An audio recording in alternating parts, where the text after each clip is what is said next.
What is up? Greetings. Happy Monday. We're running a tiny bit late, or at least I feel that way. I'm stressed out a little bit getting everything up and running. But we're here. We're good. Hopefully. I'm in the midst of downloading something that may come in handy later on, which is swallowing a lot of bandwidth, but as far as I can tell, my upstream should not be affected too badly. But please do let me know if there's issues with the stream, and we'll see if we can fix that. That should resolve itself once this is completed in a little bit, but yeah, that was a bit of last second. I can't really call it last second planning, can I?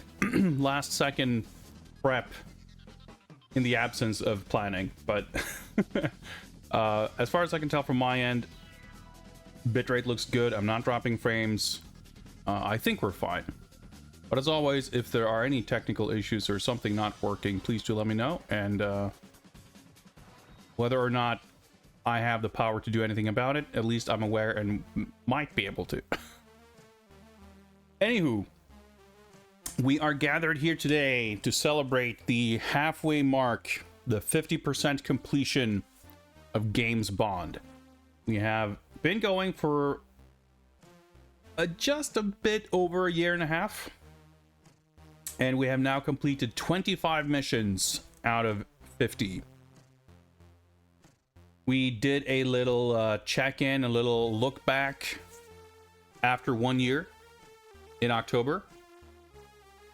And as we finished Nightfire, game number 25, I figured, you know what? This is a good time to check back in. I'd thought that it would be a nice thing to check in every so often. Not every, not after every game, but not waiting until the very end either. What's up, Jay? Ranking hype? Yeah, it's fun, isn't it? I think my takes are never quite as spicy as when I'm declaring authoritatively which game is better than another. But hey, it's fun. It's all in good fun. So that's what we're going to be doing today. I don't know how long we'll spend doing it, but knowing what my streams are typically like, we might be here for a while. But hopefully we will also have time to do a little bit of Nightfire post-game content. I really did enjoy Nightfire, and I kind of want to keep playing it, and there are certainly quite a few things that we might look into doing, whether it's redoing missions for platinum medals or taking a look at the multiplayer, that kind of thing. So I would like to check in on some of that as well. But the main order of business here is that we will be looking at the tier list as it looks right now. We did do a summary of it over at the end of the last stream, so we're not going to go over it in any great detail. But for anyone who wasn't here, then we'll look over it and just go over some of the more notable entries and things worth knowing, I guess. After which we will, in the order that we play the games, go over each and every one and determine which tier they will end up in. And to help us do that, I have also queued up some video to help us, help me at least, jog my memory a little bit as to what the games were like and what was featured in them and what have you. We're obviously not going to be reviewing all of the VODs in detail, but we will check in a little bit just to see kind of what it is we're judging. I don't expect everyone watching tonight to have been around for all these games either, so it might be helpful just as a little bit of context and reference. We might look ahead just a tiny little bit to what is next, but I don't think there's going to be that much to say about that either, because as is usually the case, for I guess literally every single game for the remainder of Games Bond, I will be jumping in essentially completely blind, barring like however many minutes of gameplay I might have amassed in doing technical prep and testing of games. Up until this point, there weren't many games that I had played before, but there were some. But without having the list in front of me or thinking about it too hard, I can't think of any Bond game post Nightfire that I have actually played. So that's going to be exciting. There's going to be a lot of fun surprises, hopefully. Okay, no, wait. Actually, I just realized, technically, if we want to get really technical, we will at some point be playing GoldenEye Rogue Agent. And I bought that game a few years ago for the purposes of Games Bond. But we did play it for one of those, hey, I bought some games, let's check them out streams. And if memory serves, we played it for a bit and we did not finish the first level. And that's that in itself is something that is filling me with some amount of dread. But obviously, coming back to it in the context of Games Bond, it's going to be a totally different story. If it's difficult, boring, and frustrating, sure, that won't really change. But on the other hand, having the the context of Games Bond in which to kind of approach the game is certainly going to give me a lot more motivation to persevere and get through it. And I would say that game is probably the one standout game, even in the entire list from the very beginning. I think Rogue Agent is the one Bond game that is like famous for being bad. There have been some real stinkers, not many of them, but a handful, and there probably will be more. And I'm sure there are a number of, you know, handheld games, mobile games, just games of lesser stature that would not have gotten that much attention, and, you know, they might be awful. But GoldenEye Rogue Agent, I think, came out at a time where expectations were at a certain level. They, you know, arguably painted a target on their own back by putting GoldenEye in the title. But I don't think the game, I mean, even from the little experience I have with it, I don't think the issue with GoldenEye Rogue Agent is that it fails to live up to the promise of GoldenEye. I think the main issue is that it sucks. And changing the title wouldn't affect that. But having said that, I obviously don't have a thorough, you know, understanding or knowledge of the game. So I'm still going in, if not blind, at least heavily vision impaired. But, you know, again, if you want to get technical, that is a game I have booted up and interacted with in the past. So there is that. We will be hopping over to the appropriate scene to do some tier list managing in just a moment. But before we do, there's another completely unrelated thing that I wanted to address very quickly. I've been receiving some packages in the mail recently, and I've been kind of thinking of a good opportunity to do some unboxing and maybe kind of like there's things arriving over a period of time, and each individual thing was like, you know, I'm not really in a super strict hurry to open this, and I know I have some other things coming, so maybe I'll just wait for it to show up and we'll do a big unboxing stream. I haven't done one of those in a while. But then a thing arrived today, somewhat unexpectedly. I was not sure if it would come today. I thought it might come later in the week. That is a little bit special, and that I don't want to wait to open. It's the long and short of it. So we're gonna do a very quick mini unboxing of a item here that arrived from Mandarake. I've ordered from them in the past, but it's been a while. So I wasn't exactly sure what to expect in terms of service and shipping and what have you. But this was a thing I had an opportunity to get, and although I am certainly in a period of laying a little bit low in terms of expenditures and frivolous purchases, this was an opportunity I felt I had to seize, lest I would very strongly regret not doing so.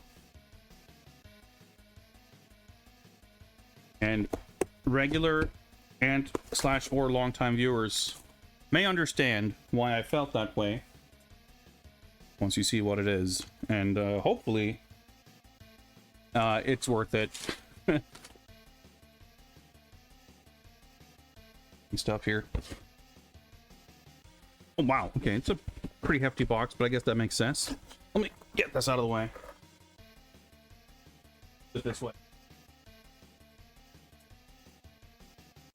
Let me get some bubble wrap off of this thing so you can see it proper. I was a little bit anxious, or I am a little bit anxious, I should say, about the condition and whether or not I have failed to read some fine print and will be not happy with what I've gotten. But assuming that's not the case, I feel like I may be very happy with this.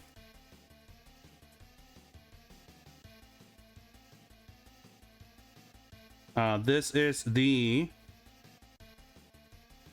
Premium Bandai exclusive high-grade Gundam Maxter, released at the very tail end of 2023.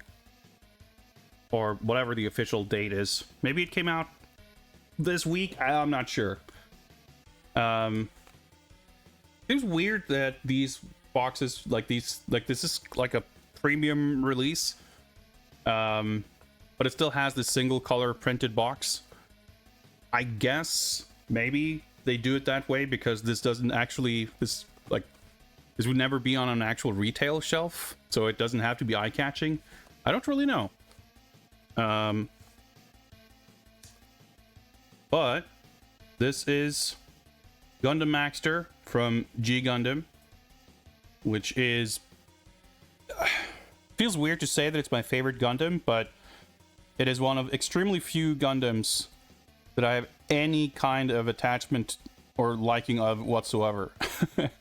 I'm not knowledgeable about Gundam at all. My main connection to the IP and brand of Gundam is I like building plastic Gundam model kits. But if there's any show in the pantheon of Gundam that I'm interested in watching or at least learning more about, it's G Gundam, because G Gundam is the fighting game Gundam series that had a fighting game also. And this is the character we used to when we played the G Gundam fighting game that I thought was actually pretty fun, despite people, I wouldn't say people say it's bad, but it gets very overshadowed by Gundam Wing Endless Duel on the Super Famicom.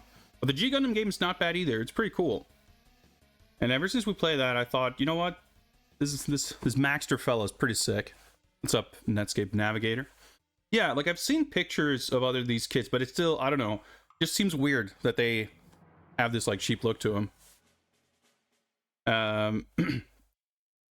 But yeah, so this kit was announced last year in like summer, I think, fall maybe. And it immediately sold out, and it was like very limited in where and how you can get it. So Premium Bandai, P Bandai, is Bandai's own online store. So this would not be available at Amazon or anywhere else. But P Bandai don't, technically they have a European branch, but it's only available in France. So you can only order stuff to France. And the European P Bandai site didn't even get this kit as far as I'm aware. It was available on the Japanese site, it was available on the American site, but not the European one. And the Japanese and your American ones, of course, they don't ship internationally. And I thought, you know, shit, I guess I'll have to get it in America and ship it to a friend and have them ship it. But the pre-order sold out in like 2 hours, so I missed the pre-order window, and I was very concerned with whether / how I would be able to get this kit. And I don't remember exactly what the price for this was, but it was very moderately higher than most HG kits, but not outside the realm of what's normal for more like deluxe. Like there are wide release high grade kits that are in the like 4,000 yen range because they just come with a bunch of extra stuff, or it's just like a more complex model. Though most of them are more in the 2,000 yen range. I think this was somewhere around there. And I was tipped off by someone in another Twitch chat that Mandarake had this kit available for order, and I was surprised because I didn't think it was out yet, so I wasn't sure what the status was exactly. But lo and behold, I go to the website and they have it in stock, and it was like 4,000 or 4,400 or something. It was like below 5,000. I was like, oh, I think that may be a slight markup, but I was shocked that it would be available for that kind of price. So I kind of just ordered it immediately. And I felt a little bit vindicated when I saw that Surugaya later had this in stock. They probably still do now.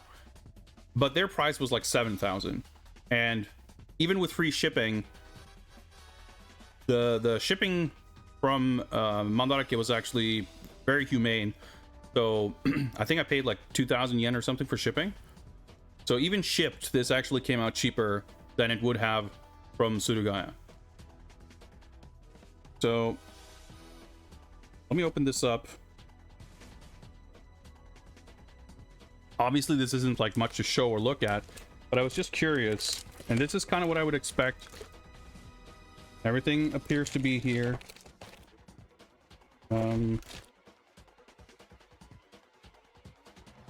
There's also this. I'm a little scared because I couldn't see the actual instructions, and I guess this, yeah, this is also just printed in black and white. Normally these are mostly in black and white, but they typically have like 1 or 2 pages in color for the pictures and stuff. But this is more cheaply produced, I guess. I mean, I wouldn't expect to buy a kit like this used and have it be like missing stuff or be half built. Like, I don't really know what the secondhand market for these kind of things are, but I would have to imagine if that were to be a thing, that it would be quite heavily or clearly labeled as such. Like if things are missing or broken or built or anything like that.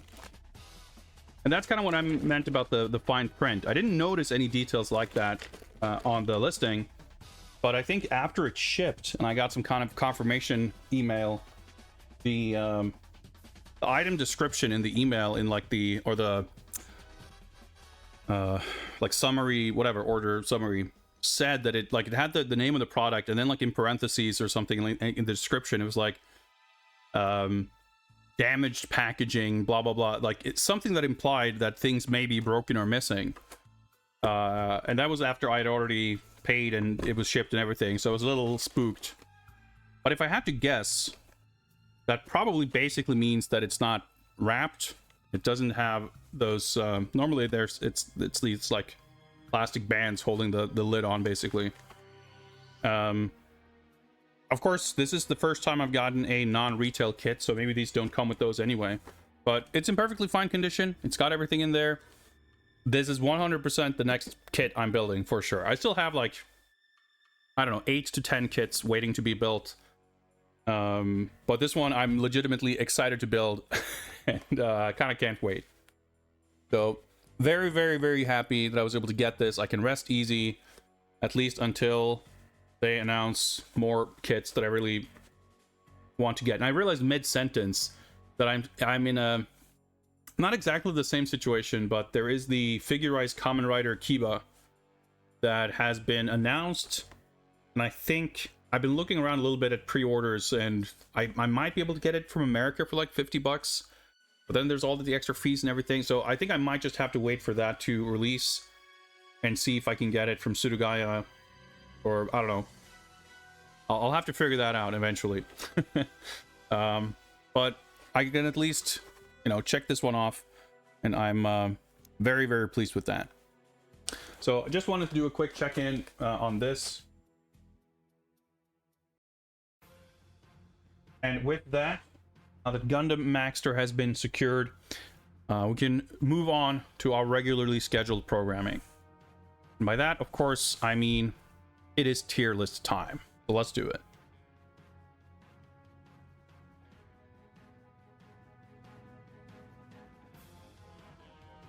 Because the Nightfire details will just have to be on there. That's fine.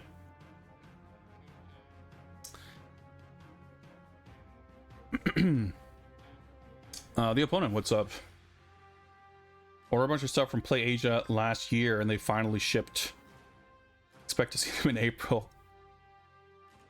I hope it was nothing urgent.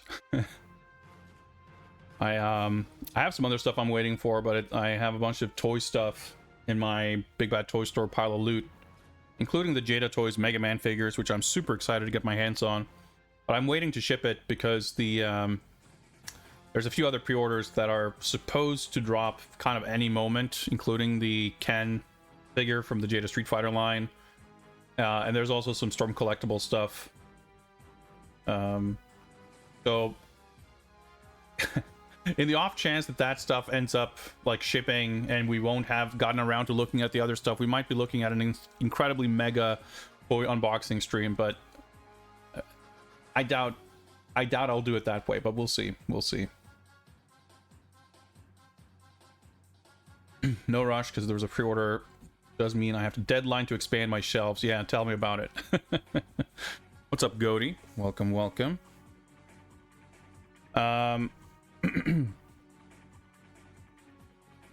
Before we get started, we are, of course, for this stream as always, also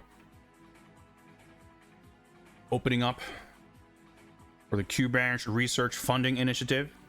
This is our mechanic by which we will unlock additional games to be played for Games Bond.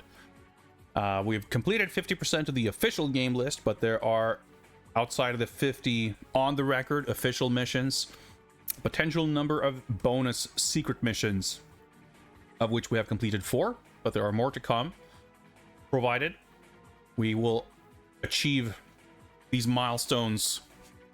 And we will do so by gathering up all the support for the channel in the forms of subs, gift subs, prime subs, all kinds of subs, bits, donations, etc.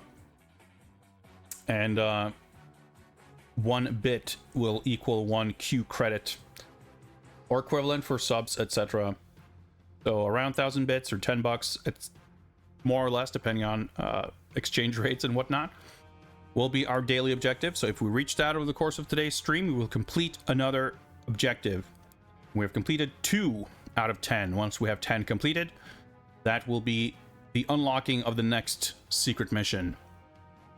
We've had some very lightweight secret missions up until this point, mostly very short games.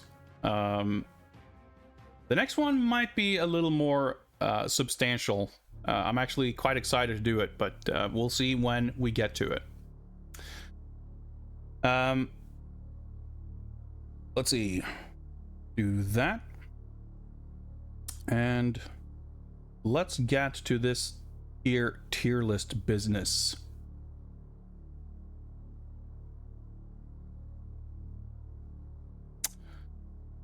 Here we go. So this right here, can we do this? Yeah, it'll work. This will work. This is the Games Bond tier list as it looks right now. We've ranked, I was going to say completed, we've ranked 18 games on here, the first 18. And tonight we will rank 19 through 25, so I believe that's 8 games. and we'll review some footage of them to refresh our memory. We did go over this last time, so we won't necessarily have to go over this in great detail again. I suppose mostly everything in C and B tier is like, it's kind of right there in the absence of a lot of interesting things to say about them one way or the other. In the D tier, we have stuff that's like mostly kind of fails at what it's trying to do, with the exception of Lord Bromley's Estate, which, much like Q's Armory, is just kind of too simple of a game to be able to achieve that much, both in terms of game complexity and like capturing the Bond tone and feel. But really, ultimately, they are light gun shooting gallery games for the ZX Spectrum, and it's just, you know, there's a limit to what you can do with that. Operation Stealth is probably the worst point-and-click adventure game that I have finished. I can't say that definitively that it's the worst I've played, but it's definitely the worst I can think of that I have actually finished. It has great music, cool art, some fun and neat moments, but it is bafflingly bad in many ways. Goldfinger is a text adventure that is just also kind of poorly structured. And A View to a Kill up here in B tier, it's from the same studio. It's very, very similar, but just executed much better. Octopussy is the other Spectrum game on here, the Slovakian adventure game. That is also just like cool for what it is in some weird way, but it's just not very, it's, you know, a tiny short game. There's just not a lot to it. And over here at the very bottom of the pack, we have A View to a Kill, the computer game, which basically doesn't function. The broken mess of a game. And Q's Armory, which is just extremely boring and also barely functional. Didactic Jam, welcome. Do I finish all the games I play? Well, if you mean that in a very general sense, then absolutely not. In the context of James Bond, we try to complete every game we play, not because I take great pride in the achievement of completing games, but more so for the purposes of being as thorough as is possible, or at least, you know, doable. And it depends on what kind of game it is. With some of the older British computer games, we may have used trainers or cheats to kind of see the entirety of the game. In the case of James Bond Jr. for the NES, we finished the first loop of the game, and we didn't finish the second loop because it's basically the same thing, except you have to do it on 1 credit. And I knew that just grinding and banging my head against the wall until we got that done would just have been an additional like 30 hours that I really wasn't excited to spend. So we kind of got the gist of what the game was like, and then we watched the second loop ending on YouTube. So it depends a little bit on the game. And for the most part, if you look at the spreadsheet, you will see that I've written like a little comment on the status, like what we did with each game, basically. And there's a few that are listed as aborted, where we straight up just like did not finish them at all.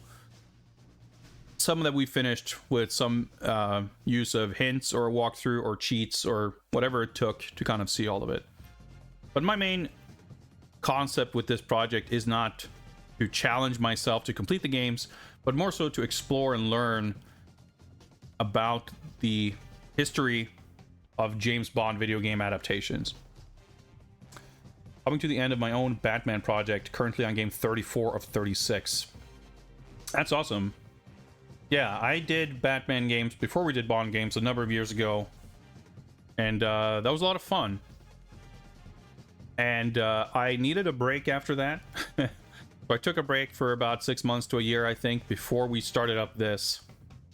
And I have other ideas in mind for similar large-scale projects, and it is a lot of fun. It is a bit of a commitment, though, and it can be a little daunting. But I think the key for anything like that is to set the kind of framework for it in a way that it will work for you. I have an amazing just respect and admiration for people who have the patience to complete any kind of project that entails a commitment to completing games. Because there, even if we complete 90% of the games, no issue. Those last 10% could be such a gigantic stumbling block if they're really difficult. I mean, with Batman, literally the very first game, the 1986 British computer game, the isometric platformer Batman, could have been a nightmare. And then, like, pretty much all the early Batman games are super difficult. And I was definitely expecting the same for Bond, but it wasn't really the same. But having said that, there have been enough that would be prohibitively difficult to fully complete that I knew going in that I would just never commit to doing that in the first place, because it really isn't what I'm after. It's a great sense of satisfaction if I can actually complete a game. It will give me the most kind of thorough assessment of a game, but I don't consider it vital for the purpose of the project. And yeah, I mean, by the time I got to the end of Batman, all the games are so long. They're not difficult per se, but they get a little tedious when you're doing a bunch of Lego and Arkham games kind of back to back almost. And that I'm happy with the Bond stuff that the last game on the list is from 2012. So I feel like we won't ever really reach that point of games getting like exceedingly long, which I appreciate. But that's not to say there won't be some arduous challenges ahead. You're going to see more of the Double Dragon and Final Fight retrospectives. They are on YouTube, of course. You can watch them with without having to drudge through the pain of finding stuff on Twitch VODs. But obviously, I know what you mean. Being there live is part of the fun too. And yeah, those were like smaller scale projects that I did over a few summers, but they were super fun in their own right. Hope to have you on my channel as an interview if I'm interested.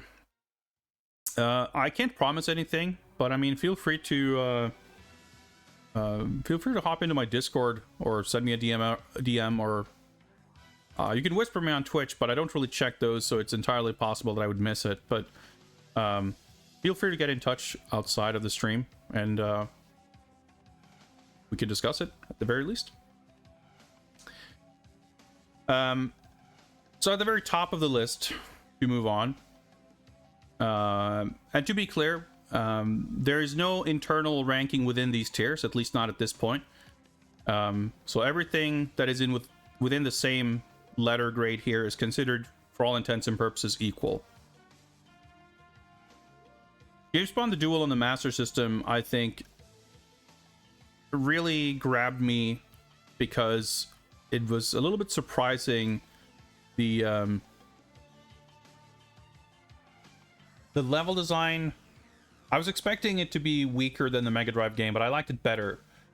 The level of challenge was just right, and it was just a very tense experience, the way the challenge and difficulty is tuned, because it basically, you have to play it really well. It's not overly complicated or difficult, but you have to play it super duper well, and there's like no margin for error, because the way the game works, you have a limited amount of life to get to the end and have completed a bunch of stuff along the way, and there are no refills of health. If you're super lucky, you can get a few one-ups from like a bonus lottery thing. There's like a slot machine bonus game of a sort between levels where you can get extra one-ups, I think. But there's no like being sloppy, losing some health, and getting it back on the next level, because you never get health back. So that creates a very strangely tense experience, and I don't know, it just really clicked with me. So I thought it was a pretty great game. And Game Boy Bond is just amazing. It's very funny and charming. Mechanically, it's not, you know, anything really special, but the basic structure of the plot and the mission design is, you know, quite well done. It has a surprising amount of variety and cool set pieces and moments. It just really has kind of everything you would want from a Bond game in a way. That sort of betrays its like humble outwardly appearance. Like, you wouldn't think too much of it, but I just ended up really loving it. The A tier, all these games are great, but they've got some caveats. GoldenEye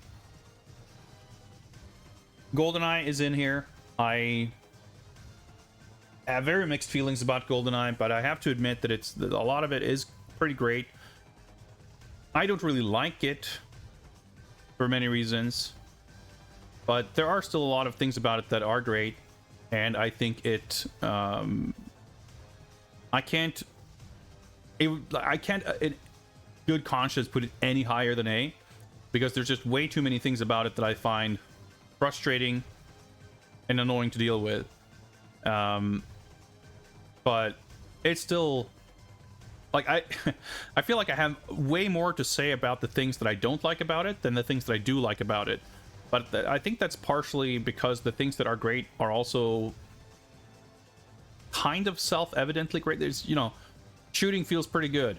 The sound design is amazing. Like, it's got an impressive amount of stuff in it. Like, it's good with an asterisk of all the annoying shit. And then you have the Amiga games, License to Kill and Spy Who Loved Me, which both have like amazing pixel art, really fun and cool variety in levels and, you know, stuff you do.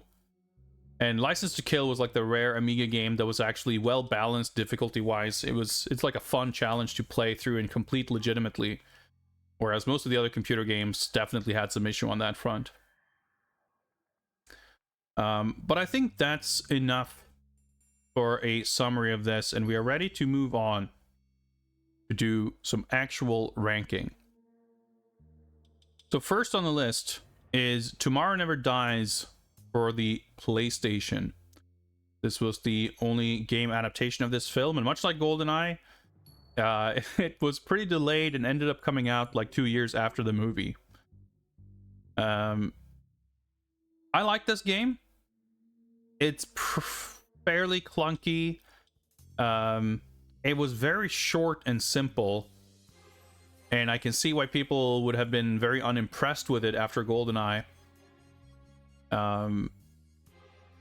It's got some very notable absences of certain elements from the film, and the way it sort of tells the plot is very awkward, because it uses a tiny amount of FMV from the film, but not enough to like actually tell any of the story. Let's hop on over here and review the footage. Oh yeah, that's right. We watched this video, this like promotional video with Desmond Llewellyn hyping up a version of the game that is extremely different from what eventually shipped. The mission continues. Yeah, because it was supposed to be, the game was supposed to be a follow-up to the movie, where the plot of the game started like at the end of the film. But that didn't happen. The game is just an adaptation of the film. All right, let's get into the game. So it's like a third-person action shooter. It's got some It's got some controls and it's got some frame rate. And it's got, yeah, it's got some skiing. I want to say it had like 2 separate skiing levels. Overall, like, I found this game really charming. It was not super duper difficult, but it does have like an interesting, if not super well designed system with the lives. So you'll see in the footage here, I have 4 lives, and basically anytime you die, you just respawn on the spot with, you know, 1 life less. And if you game over, you game over. That's the end of the game. And I want to say we made it like to pretty close to the end of the game without game overing, and then we ran out of lives on the final or second to final stage. And basically what you have to do is you have to complete, like, you can't go back to farm lives, because we were at mission 10 or whatever, the final stage, and then we went back to stage 1 because there's like easy 1-ups to collect. But those lives don't carry over if you then go back to stage 10. It's just like every time you pick a mission, you get to start the mission with the highest amount of lives you ever had getting to that mission. So it's kind of an awkward thing where you have a mission select menu, but it doesn't really function the way you might expect in terms of each mission being like its own standalone, you know, like in GoldenEye or any game really where you have a menu where you pick a mission. It's pretty good. The slap. You don't expect a like progression or a consistency to be carrying over between missions in like when you have that menu selection for levels. So I found that kind of weird. What's up, Doom Noob? I mean, I don't mind having lives. I think it's just half of the game is designed with it in mind and half of it is not. Like, it feels weird. Like, if you imagine you're playing Super Mario World and you go back to a previous level to farm lives, and then you go back to the level you were stuck on and those lives didn't come with you, like, you'd have to play every level in between to keep those lives. That's how it works, basically. So that was a bit weird. So we ended up, like, basically having to replay most of the game, which was a bit weird. Have controls that are a bit awkward. And as usual, a lot of the gadgetry is cool but difficult to use. You also have some mission objectives that may or may not be super intuitive how to deal with. Yeah, we're stuck on this level for a bit because you were supposed to like find a hidden office or something. Oh, there we go. There's like a safe. Kind of gadget, get another gadget. But all of the levels were also pretty pretty small and contained and not very elaborate in scope, in terms of like comparing it to GoldenEye. Level design was mostly quite linear, but there was, you know, some variety. I think, you know, the biggest thing about it is it felt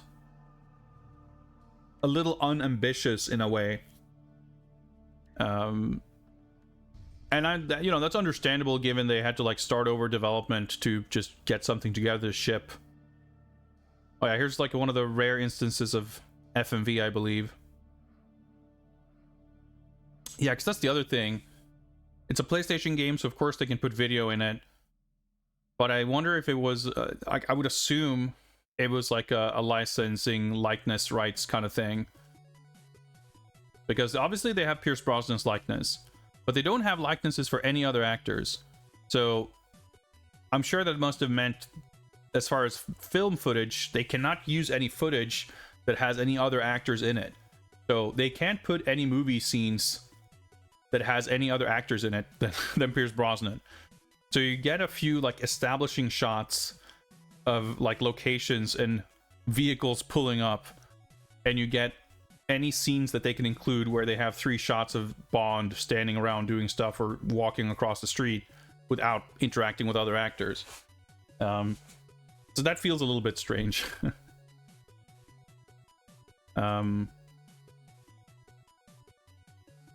Of course, maybe the greatest asset of this game is how it takes a very small but very memorable role of Kaufman, the assassin sent to kill Bond, and not only puts him in the game, but features him in a proper full-on boss fight. That was like, and that's in this level right here. That was like such a highlight. Let's see if we can find that moment. And this was like a pretty cool level. You can get some audio. I think this is fight against him. That'd be fucking sick. Oh yeah, I was literally just talking about my hopes and expectations. Oh, do we get to see Kaufman? Let's hope. We got a boss fight against him. That'd be fucking sick. Trying to lean out, but like stuck in the elevator. See, that's exactly what I wanted to avoid. I do like the auto aim, auto lock on system for shooting. Ah, Mr. Bond. It's not nice to keep a lady waiting. Where is Paris? Let's talk about where the red encoder is first, shall we? Oh shit! Holy shit! It's an actual boss fight. Dude, I was fucking making a joke. Alright, this shit was extremely hype. I'm getting pretty giddy just seeing it. Get some music back.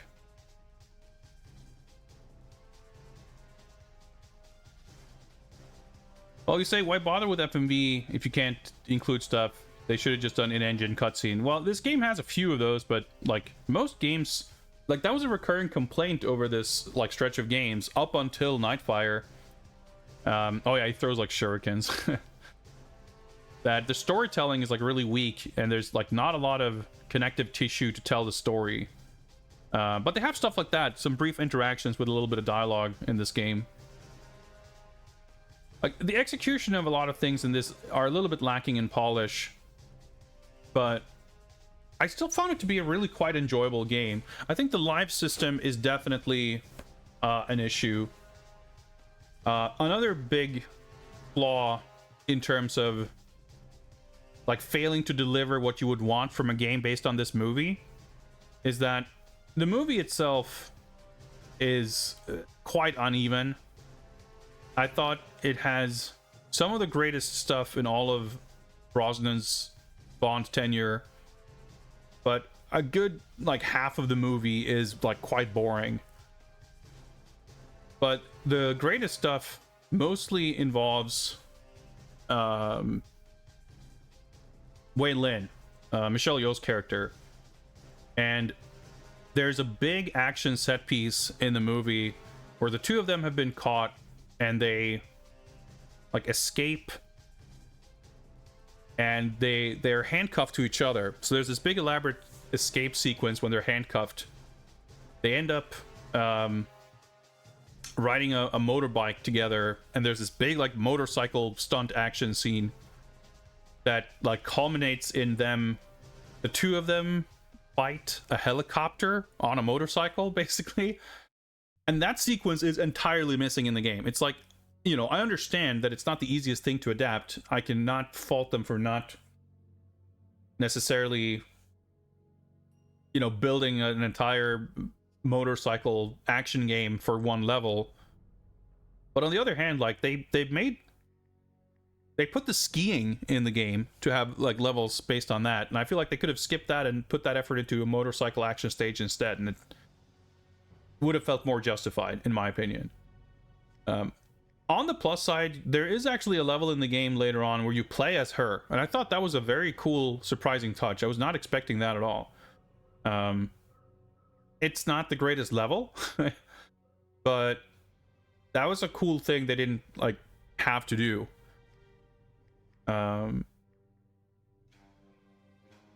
So all in all, it's a game with flaws, but I do quite like it.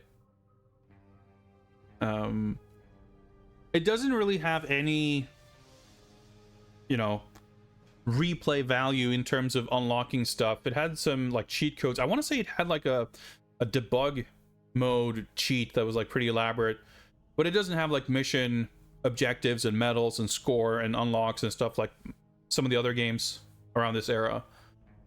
So it's like a pretty simple little package, but I found it enjoyable for sure. We don't really have to review much more than that. I think we can come back to the list. So one thing that I mentioned on Saturday, and we'll see how we feel about it, is I think a lot of games are gonna kind of end up around A and B, and that might necessitate the introduction of some like B plus or A plus like distinction.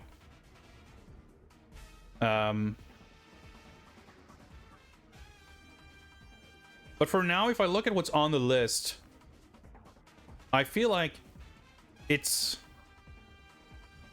definitely below S, but I feel like it's probably above B. So I feel like it, like, especially rewatching that footage, like there's a bunch of little things that I like. Oh man, this was pretty cool. There was that time we fought another boss and the boss clipped out of bounds, and we had to do the entire boss fight with the boss out of bounds. Very, very occasionally being able to score a hit when his hands clipped through the wall. That was pretty funny and quite annoying and weird. I feel like I struggle to, like, on the one hand, I feel like these don't necessarily all feel like they're quite on the same level, but I also don't feel like there's an obvious, like, standout for, like, games being better than the others or worse than the others. I think Tomorrow Never Dies might be somewhat, like, instinctively it feels like it's not a strong A, but I don't know that it's, like, if I think of these games in terms of what I disliked about them, I don't know that it's, I think, like, the execution is a little bit weaker. Conceptually, it's got some more cool stuff going on than maybe the execution, at least of the gameplay. So an argument could be made for that. But I thought it was pretty decent. I think really the biggest complaint you would have, at least from a contemporary point of view at the time, is like that it's just kind of slight. The scope of the game feels unambitious. But it's got some cool stuff in it, and it wasn't unenjoyable to play. Add an E tier. There's not really, I'm not going to add a tier for the sake of it. There's no need for that. But if we have like 12 games in the same one, like there might be justification for splitting them up in finer detail. I guess it should be said too, again, like, none of these rankings are truthfully fully set in stone. Anything could change at any time. I mean, I'm unlikely to reassess something and move it like 4 tiers up or down. It's mostly probably going to be the thing, like, if we add some new level in between some other two, it'll be a discussion. Like, if we add an A plus tier, for example, we'd have to assess whether everything in A and in S really ought to be shifted. But we'll hold off for now. I don't think there's an obvious case to be made right at this moment. But I feel like a lot of these games that we're looking at here are going to be around A. And so we'll see. Last Tomorrow Never Dies. Let's move on to The World Is Not Enough. And I believe the PlayStation World Is Not Enough is the first one.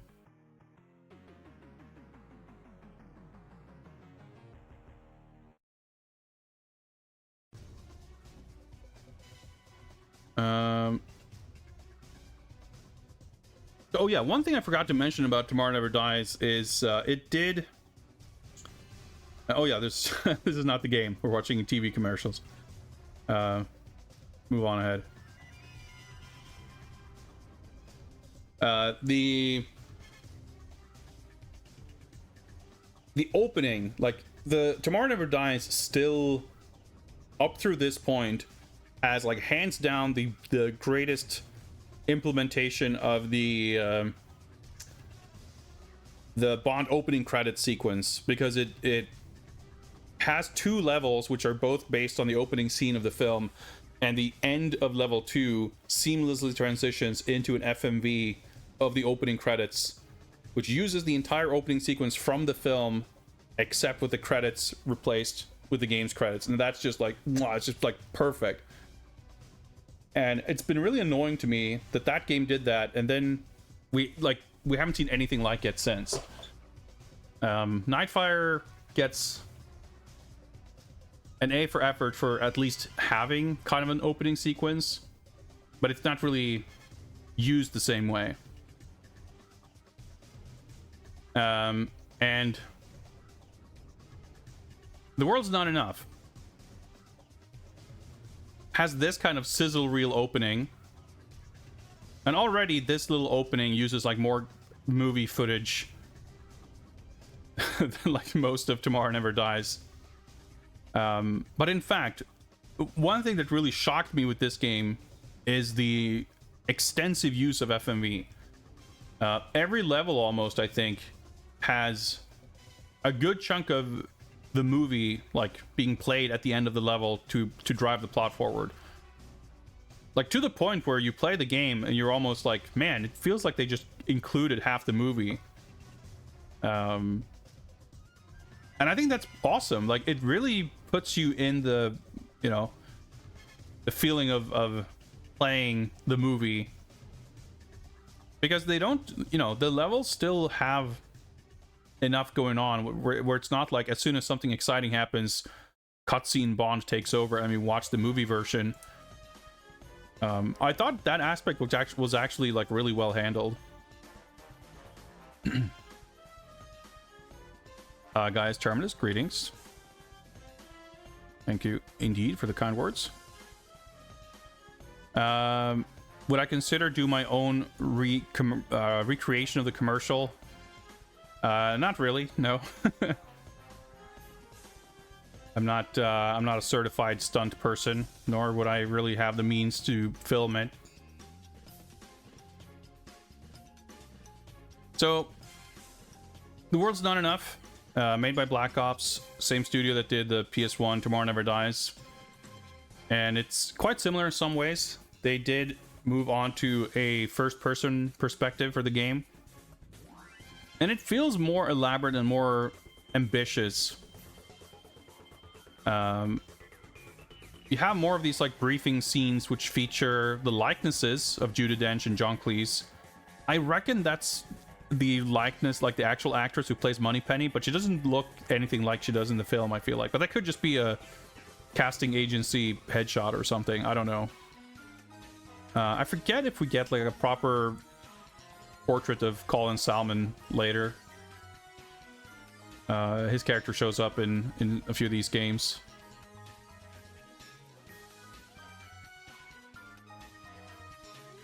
Yeah, the fact that you have like advice from Moneypenny on each stage, I thought was pretty cool.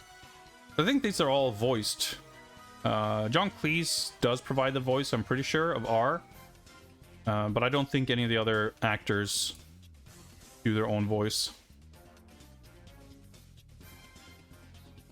Yeah, so you get these, like, frankly, longer than they need to be FMV clips, introducing levels and following up, like, the end of stages. And I will say, the graphics in this game, I felt, were like, quite impressive. This is a late game. It's from 2000. But it's, like, pretty dang impressive looking for a PS1 game. And it's funny, you know, as I was wrapping up my assessment of Tomorrow Never Dies, kind of moving over to this game, I felt in the back of my mind that, like, yeah, surely we're gonna rate this lower, because I remember it being...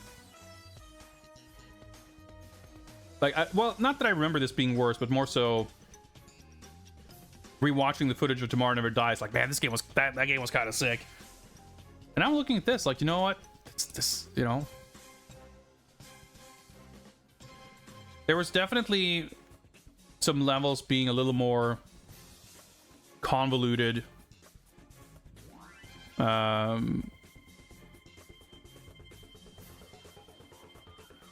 With some of these gadgets and objectives being a little confusing. Level design more involved for sure. Some of the stuff that just, like, stealth that doesn't feel like it really quite works. Like, this is level 1 and we were kind of stuck fucking around for a long while.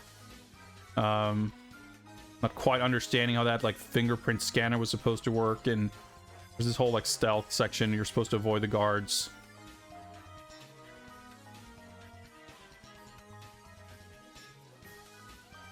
Man, the visuals are pretty sweet, though. I like them.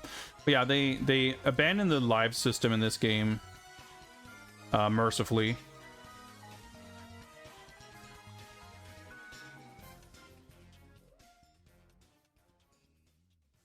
I'm getting frustrated watching this, like, seeing how long I was stuck there.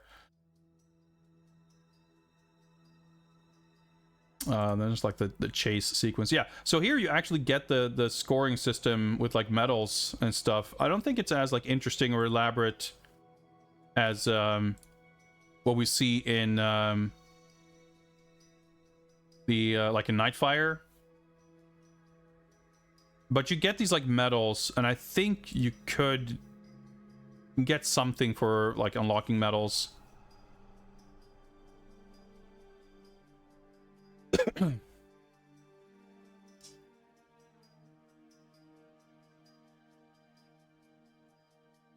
Oh yeah, oh man, okay, this level kind of drove me nuts.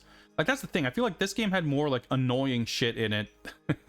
So this is, like, the skiing level here, where it's, like, obviously it's not a linear, like, racing downhill kind of level like in the previous game.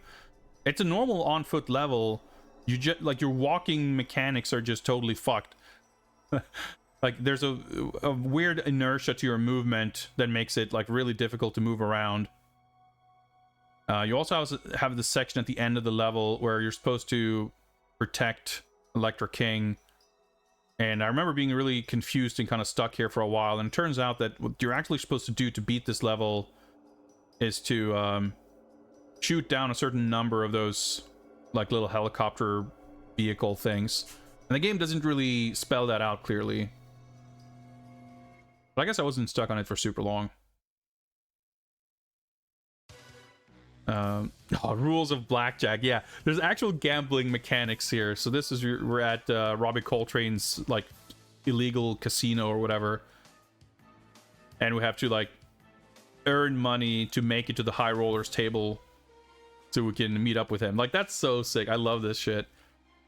I mean, much more so for the flavor and thematics of it than it, like, being super fun, cool gameplay. But I'm always appreciative of any Bond game that, like, puts stuff in the game that isn't just, you know, moving forward, punching or shooting, but something to bring in more of the, you know,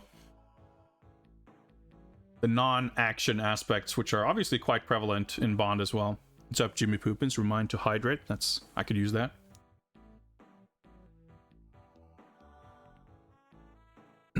More games need drinking and gambling. Well, I mean, if it's thematically appropriate, right? Which it certainly was here.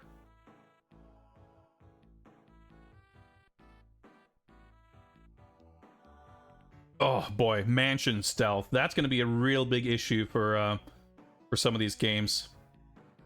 So you're like a house guest in Electra King's estate, and then you have to sneak around and like wiretap phones. And this was easily, I want to say, my least favorite level in every version of this. Like every game adaptation of this movie had a version of this scene. Yeah, you can see my reaction there.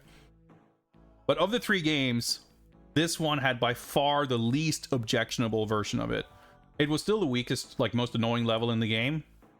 But boy, when I was like complaining about this, I didn't know how good I had it, because it would get a lot worse than the other ones.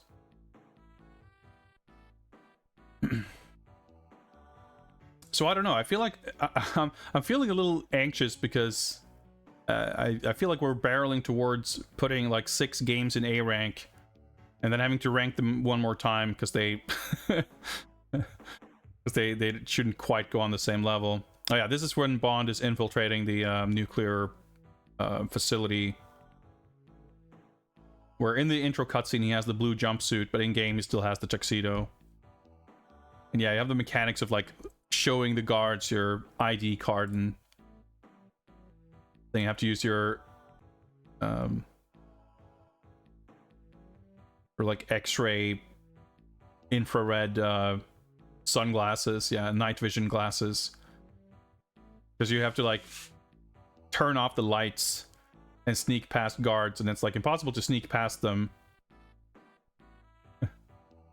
They can't see you, but then you have to walk behind them, and then they see you anyway and start shooting. But I figured out eventually, like, fuck it, I'll just book it the last 12 feet to the door and go to the next area, and, you know, they won't bother you. Yeah, and there's like the big shootout at the end here with Renard's men. Yeah, I had to redo this a couple of times too, because the end of the level is like kind of unintuitive. You have to do things in the right order. These like blast doors will close. So it took a good amount of trial and error to get through this. And I remember at least once I was doing okay when Christmas Jones just decided to, without warning, run straight into my line of fire. So I killed her, failing the mission.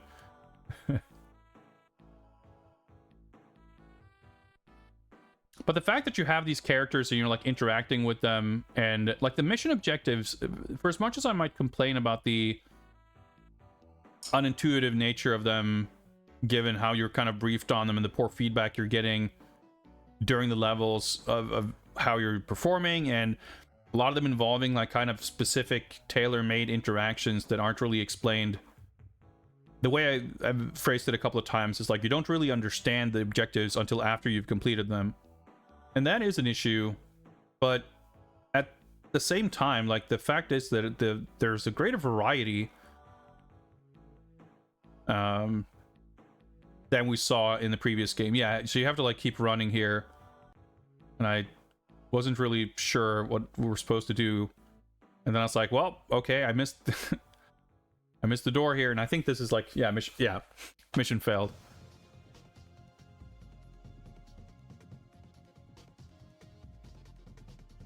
Oh, that's right.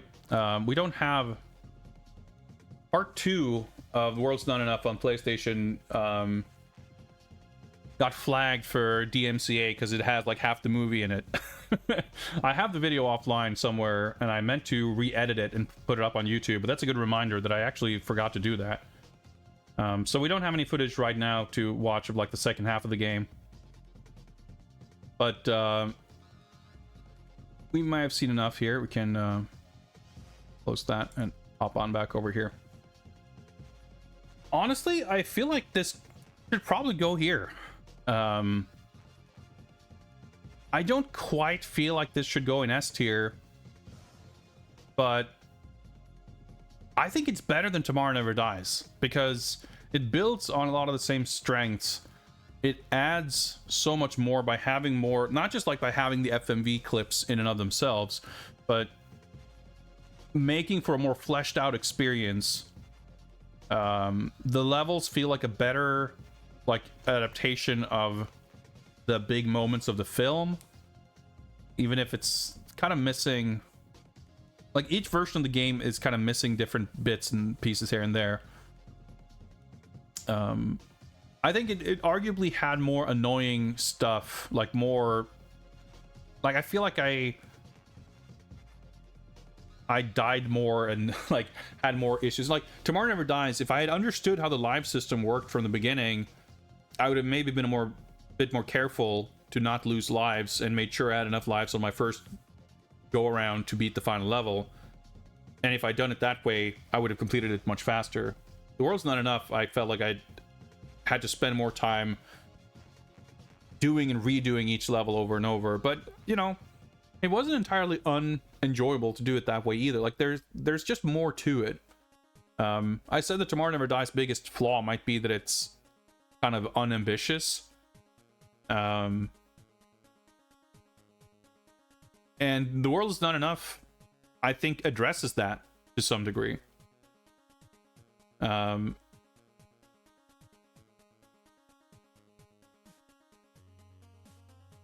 feel like it might, I don't know, maybe Tomorrow Never Dies, maybe it should be bumped down to B. Maybe B plus if we add one, because I feel like it shouldn't quite be on the same level. I think we'll do that for now, because I think looking at like how this is getting more fleshed out here, having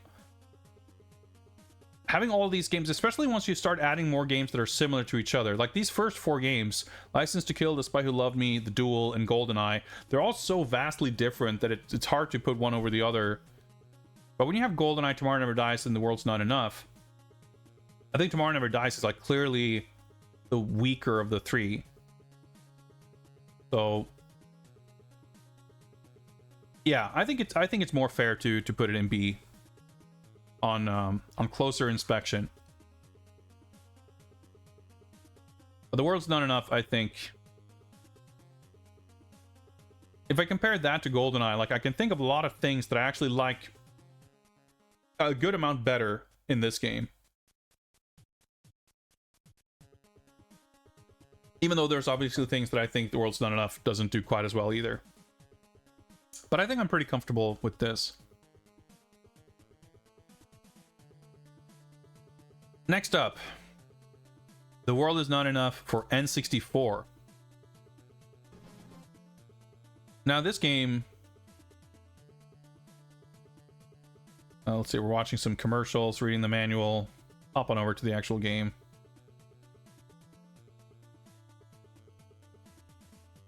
So this game was developed by Eurocom, the same studio who would eventually make Nightfire. I don't think this is as good as Nightfire, but it shows promise. Yeah, it'll be interesting. So that's right. When we first started playing the game, I was a little bit concerned. I don't know if we can see it here. Yeah, with the controls. The control in this is like kind of advanced. It uses a lot of stuff. You can see at the bottom there's like a bunch of commands for like holding one button and doing something else with another button. Like the game's just got more stuff going on than the N64 controller really can support. Now do try and return these bits in one piece. 007. Well, thank you very much, Netscape Navigator. I'll try my best, but you never know what might happen. 200 little bits in the line of duty. Thanks again. Appreciate it. So with GoldenEye, yeah, you can see I'm like arguing, debating about this on stream here. With GoldenEye, I did what I've always done, is I changed the control scheme to walk with the D-pad and strafe and aim with the right the right stick, with the singular analog stick with my right hand. So I have like the D-pad plus analog stick grip. And it's like, well, you know, you don't use the face buttons that often in GoldenEye. It's for like reloading and interacting, and you don't have to do that super often in the you know, while aiming. So it's like, yeah, you know, you change weapons and reload or whatever. But in this game, because the controls are so much more complicated and you use the buttons for more stuff, there's jumping and crouching in this game, which I guess kind of is the main thing. You have weapon mode to toggle, vision mode, like gadgets and weapons are sort of separated. So there's like more complexity to it. And I came to the as it turns out, incorrect conclusion that the preferred way of playing this game would be with the default, like, analog stick plus face button grip. And because of that, aiming is, like, way fucking harder. Not just because you have to use your left thumb. I'm a lot more used to aiming with my right thumb. Walking and strafing becomes much more difficult. So whether you're in actual manual reticle aiming mode or you're just trying to, like, you know, strafe around enemies and shoot them hip firing, I found it really, really difficult. And during this first stream, we played with those controls, and I had real problems, and I was really sweating it because I felt like, fuck, this game's gonna be so hard because you can't hit shit. But from the second stream onwards, I decided to try the other control scheme, and it turns out that, well, jumping and crouching is actually, you know, if you have to change your grip to do jumping and crouching, like, that's okay because you do it so infrequently, or you at least don't have to do it frequently at all. And once I swapped control schemes, like that, the difference was night and day. It was so much easier. It's cool to see this also right after the PlayStation version, because as much as I love the visuals in that game, this does not look bad either, and it runs smoother for sure. And it's just interesting to see the like how they translate the same scenes. I think the level design in this game is like more interesting, more like less linear and less simplistic.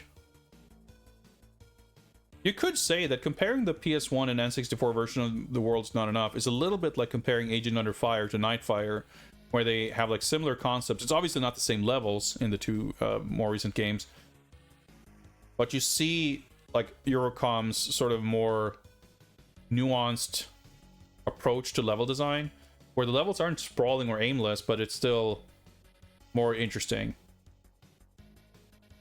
This game is also like fully voiced, which seems crazy for an N64 game.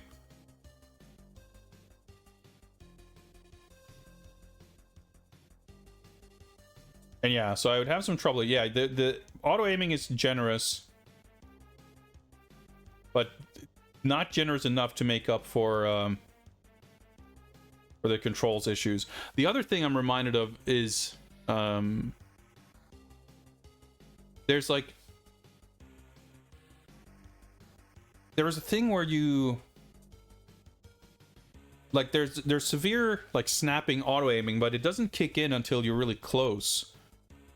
So enemies basically have a longer effective range than you do, and that makes aiming really crucial, because if you have to rely on manual aiming, and you have to do it fast. So like trying to very slowly line up your shots doesn't really work, because they'll be shooting at you the entire time.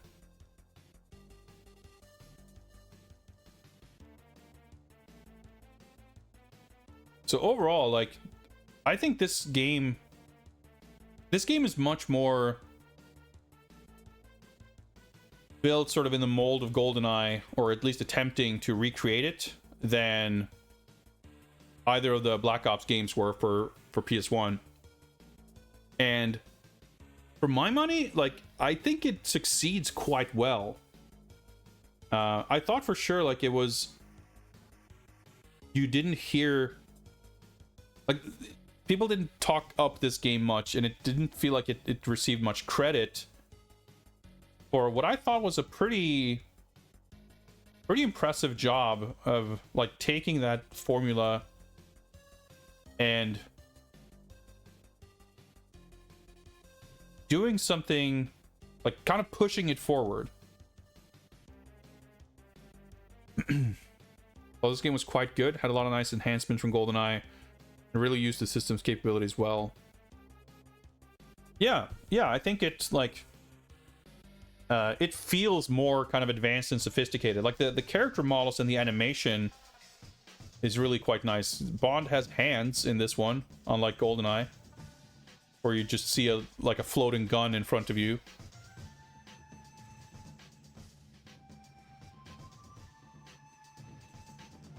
But yeah, we cleared like, oh yeah, this level. This is the MI6 HQ assault, which really gave me a lot of trouble. So I think this game was quite difficult, but it definitely got better once I changed control scheme. And we had this... Oh yeah, that's right. I lowered the difficulty level. Because I was first trying to do it on Agent or whatever, like the medium difficulty, and I just couldn't do it. So after like 2 levels, I had to drop it down to the easiest difficulty level, and I was kind of annoyed by that.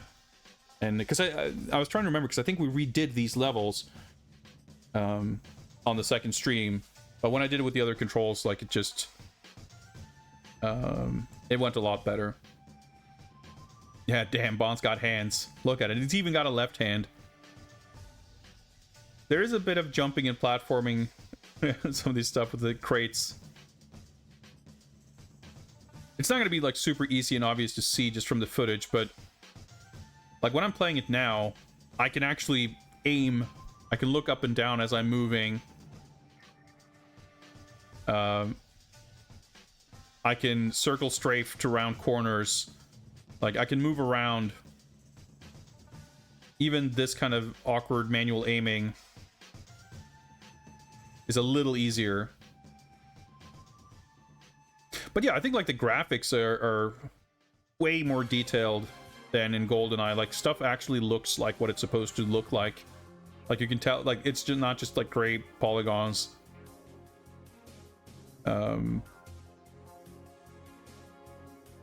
Yeah, this is so interesting. Like, this subway assault scene is featured in all 3 video games, but as far as I can recall, it's not actually featured in the film. And it's weird that you, like, you know, it's not uncommon for adaptations of films to include things that end up not in the finished film, because it might be stuff that's, like, in the shooting script, like stuff that's supposed to be in the movie, but it ended up being cut or not filmed. But these games all came out, like, I think a good deal after the movie. I don't think that it was like 2 years after, like, the previous games, but I think the movie came out in 99. Because GoldenEye was 95, Tomorrow Never Dies was 97, and I think this was 99. This was only like the following year, and not like 2 years after, like the other games. Oh yeah, this had like loading screens. Oh dude, yeah, the skiing level, this is like a lot better than the skiing in the PS1 game, and it's so like smooth. It's funny, again, like every game now, we're 3 for 3 on watching footage of a game that I think, like, I feel like I remember most of the stuff that I was annoyed with, and then when I watch the footage, like, man, this game was fucking sick. There was so much cool shit in this game. And, you know, I was definitely impressed with the technical aspects. The levels are more complex, there's more stuff going on, the graphics are way more detailed than GoldenEye or the PS1 game. It's like fully voiced. I'd have to go back maybe and try to listen to the soundtracks also, because I remember, I think the PS1 Tomorrow Never Dies had like a pretty cool soundtrack, but then The World's Not Enough had like a really bland, lame soundtrack. But then I think this one, like the PS1 game, had a bad soundtrack, but this one was better, maybe. Oh yeah, I'm like redoing levels on Secret Agent. Oh yeah, because that's, I think, what I started doing after this point, because that was also something that I should have done in GoldenEye, is to play every level on the easiest level first, instead of trying to do it on Secret Agent right away. Because I had access to the next level there on the level select, but I'm doing this to like get there with the right difficulty. So that whole system is obviously right out of GoldenEye. And I think it's a nice, you know, I think that's a nice system. It makes the difficulty quite obviously scalable, but also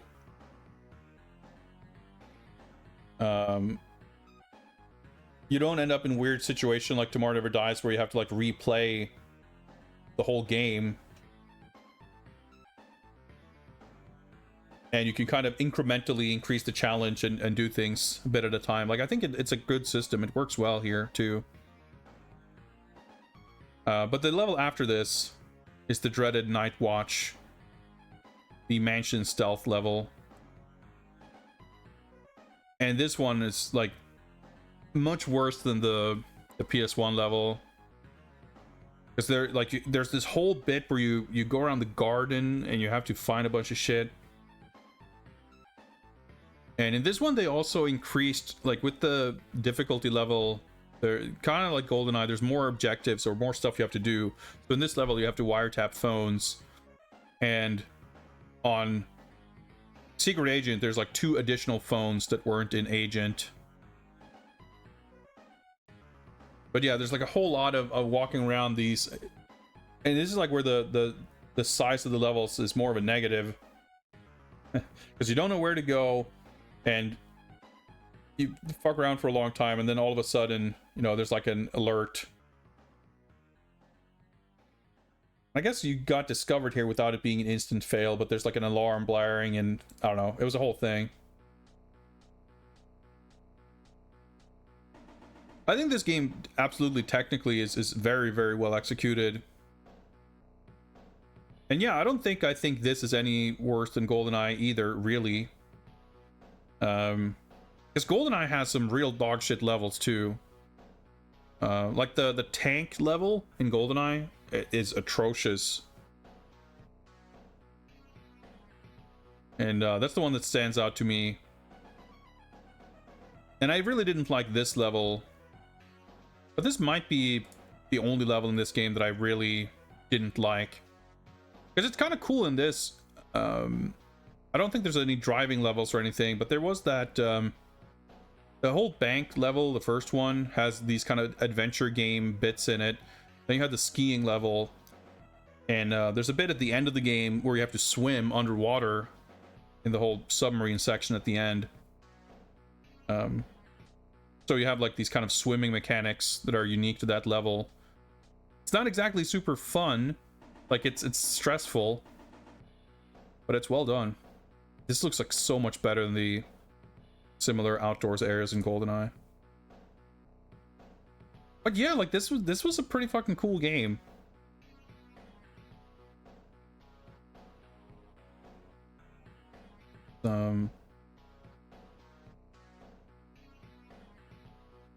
Yeah, the giant saw blade helicopter shit.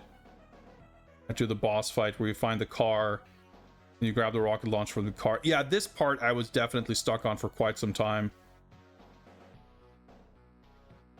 There's this like boss fight at the end of the level, and you get this rocket launcher with the like guided rockets. Yeah, this whole like little chase sequence was so cool. And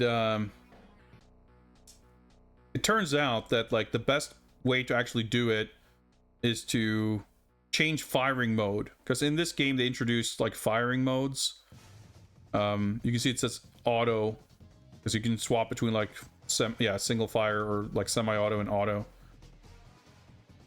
So you get this like rocket launcher, and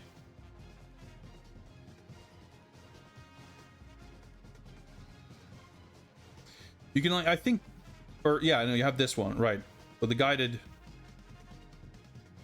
mode, you can like control it, or at least see where it's going. If I recall correctly, like, you're supposed to be able to guide it, but you have to like stand still to do it, so you have to like remain vulnerable, or you can you could change firing mode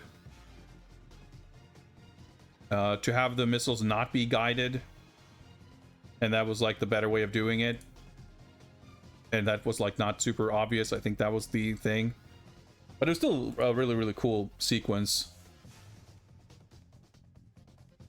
Yeah, so you set it to like auto mode, and you just fire like a volley of rockets in the general direction of the helicopter, and it's way easier to hit something.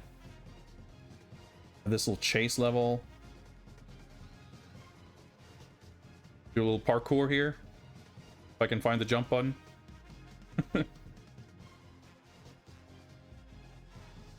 Riveting stuff. Yeah, dude. I mean, like I said, I feel like I wanted to remember this game being difficult and kind of annoying. But is it though? Yeah, I don't know. I think the more I'm reviewing this footage, the more comfortable I feel that this should probably go in A tier without much hesitation.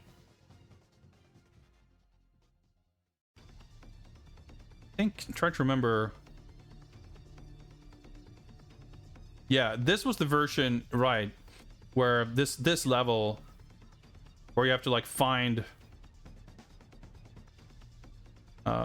Christmas Jones, and she's in like this randomized spot, and you have to find her and then escort her, and this level took a good chunk of attempts. Dude, man, it looks pretty fucking good. So you have these parts where you're in these like really cramped rooms, and yeah, you get these fucking elite commandos with automatic weapons and shotguns. You have to rescue these sailors or whatever. One hydration, not enough. You're probably right.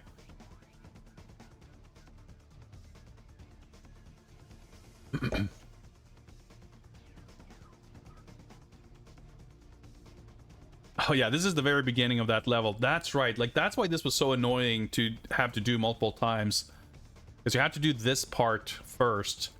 And I would get like impatient and try to get on board faster. And you end up taking a couple of stray hits here. Yeah, apparently he reached the alarm. And just like GoldenEye, you can find body armor that will protect you, but you cannot refill your health. So any health lost is just permanently lost. And then I think after this, yeah, the level after that is the swimming level. I think this is the final level, because this is where you make it to Renard and you have your little fist fight. Yeah, I guess we finished the game. So yeah, I think this just absolutely has to go here. N64 World's not enough, A tier. But it was fun seeing these back to back, because I do like both, and they both kind of have some very annoying stuff, and they both have some cool shit that's kind of missing from the others. There's one level that we didn't get to see here, which is like the pipeline, whatever. It's like the part of the sequence where they travel in that pipeline to find like the bomb, and they have to like disarm it while riding this little sled. And that sequence is not in any of the games, but the PlayStation version has a level that kind of leads up to it, where it's basically entirely absent in the other versions. So I think the N64 game has the upper hand between the two. But The World's Not Enough has like, well, they're both The World's Not Enough. The PlayStation The World's Not Enough has enough interesting things to kind of still warrant it being on the same level here, but I do think that it's probably, if some distinction were being made between them, the N64 game would have the edge. The next game is 007 Racing, and that's a real interesting one. This game I was really like excited to play because it's such a novel, different thing, right? It's the only like game of this era that isn't like some form of running around shooting while doing mission objectives. Except, as it turns out, it's kind of exactly what it is. You're just in a car doing it. Because despite having the word racing in the title, 007 Racing is not a racing game. It is an action game where you mostly achieve objectives by destroying things with missiles and / or just get to a certain point by a certain time. But I had a kind of morbid curiosity for this game because this was the one game so far that we've played where I had a number of people kind of incredulously being sort of sarcastically excited for me to play it because it was supposedly such a bad game.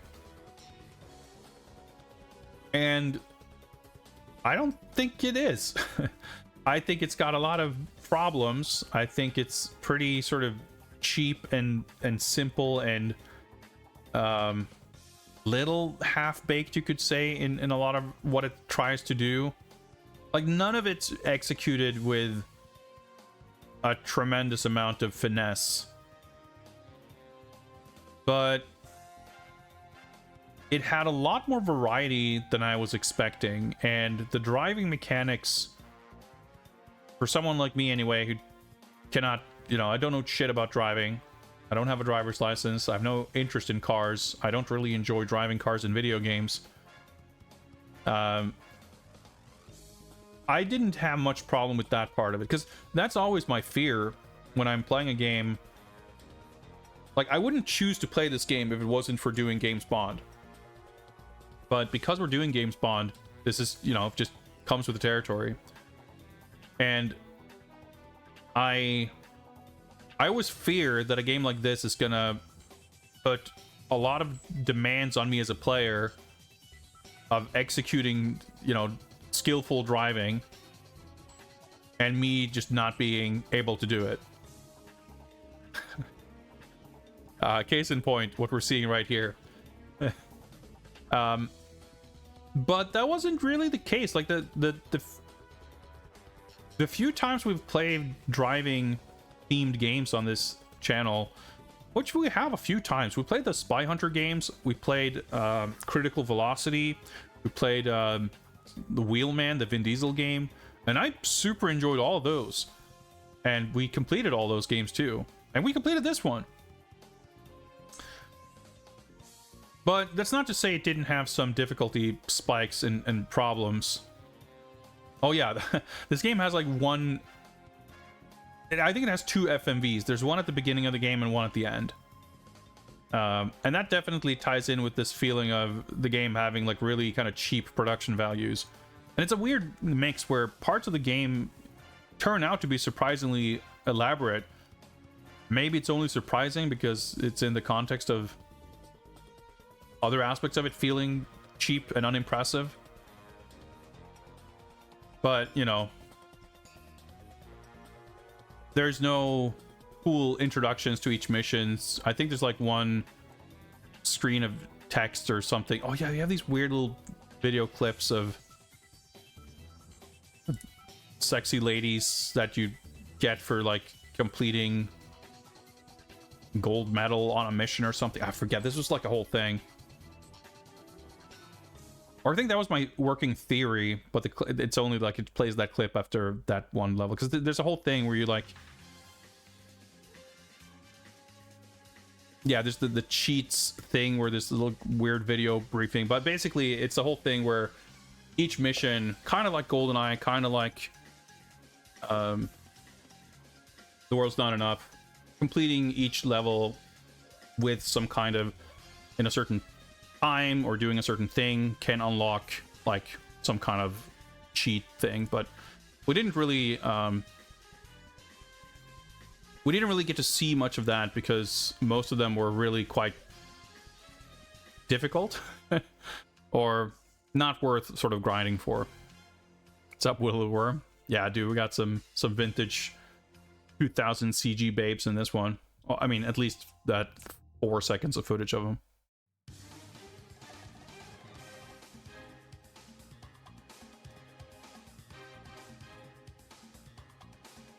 Yeah, so I think in this one, yeah, Bond has like a bomb in his car. So it's like Crazy Taxi meets Speed. Because you're like not allowed to slow down. Actually, I guess it's a little bit like Die Hard with a Vengeance from Die Hard Trilogy. Visually, it's obviously quite reminiscent of that. So here, all of a sudden, you have a more open, like, city map to drive around.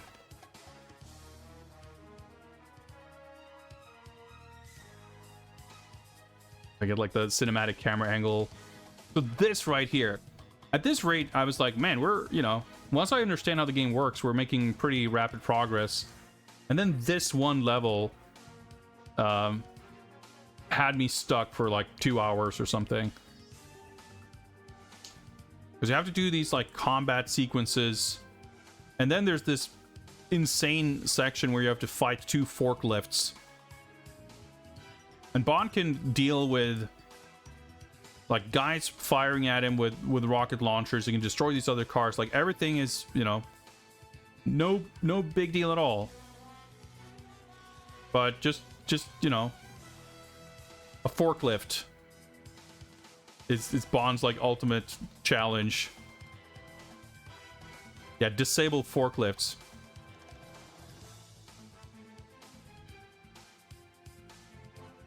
Yeah, because the hitboxes are like super specific. There's like the 2 forklifts were like stuck against each other, and you have to shoot the forklift like from behind to deal damage. But the turning radius on your car is like terrible. So the forklifts are like more mobile than Bond's car, and they are also have more health than Bond's car. And if the 2 collide, Bond's car takes damage, but forklifts don't. They're pretty much superior to Bond's car in every way except they don't have guns. They're like faster than you too. Like, it's ridiculous. Like, I hated this level so much. This was easily the worst part of the game.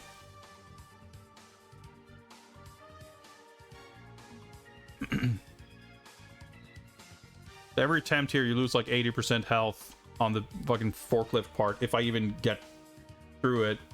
And then there's like this whole part afterwards. I just get mad whenever I even see footage of this. So yeah, there's 2 forklifts. So the first one you can usually sort of deal with by having them, like you can trick them into getting stuck in one another. But then once one of them is free, then like the torment starts. Oh yeah, there's like these explosive barrels that you can make use of to hurt them if you're very lucky or skilled. Definitely the former in my case. But I think once we got past this level,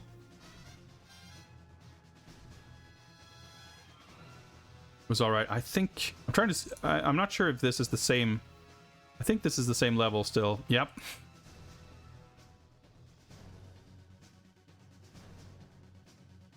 There's this whole other part. Oh yeah, the jungle chase.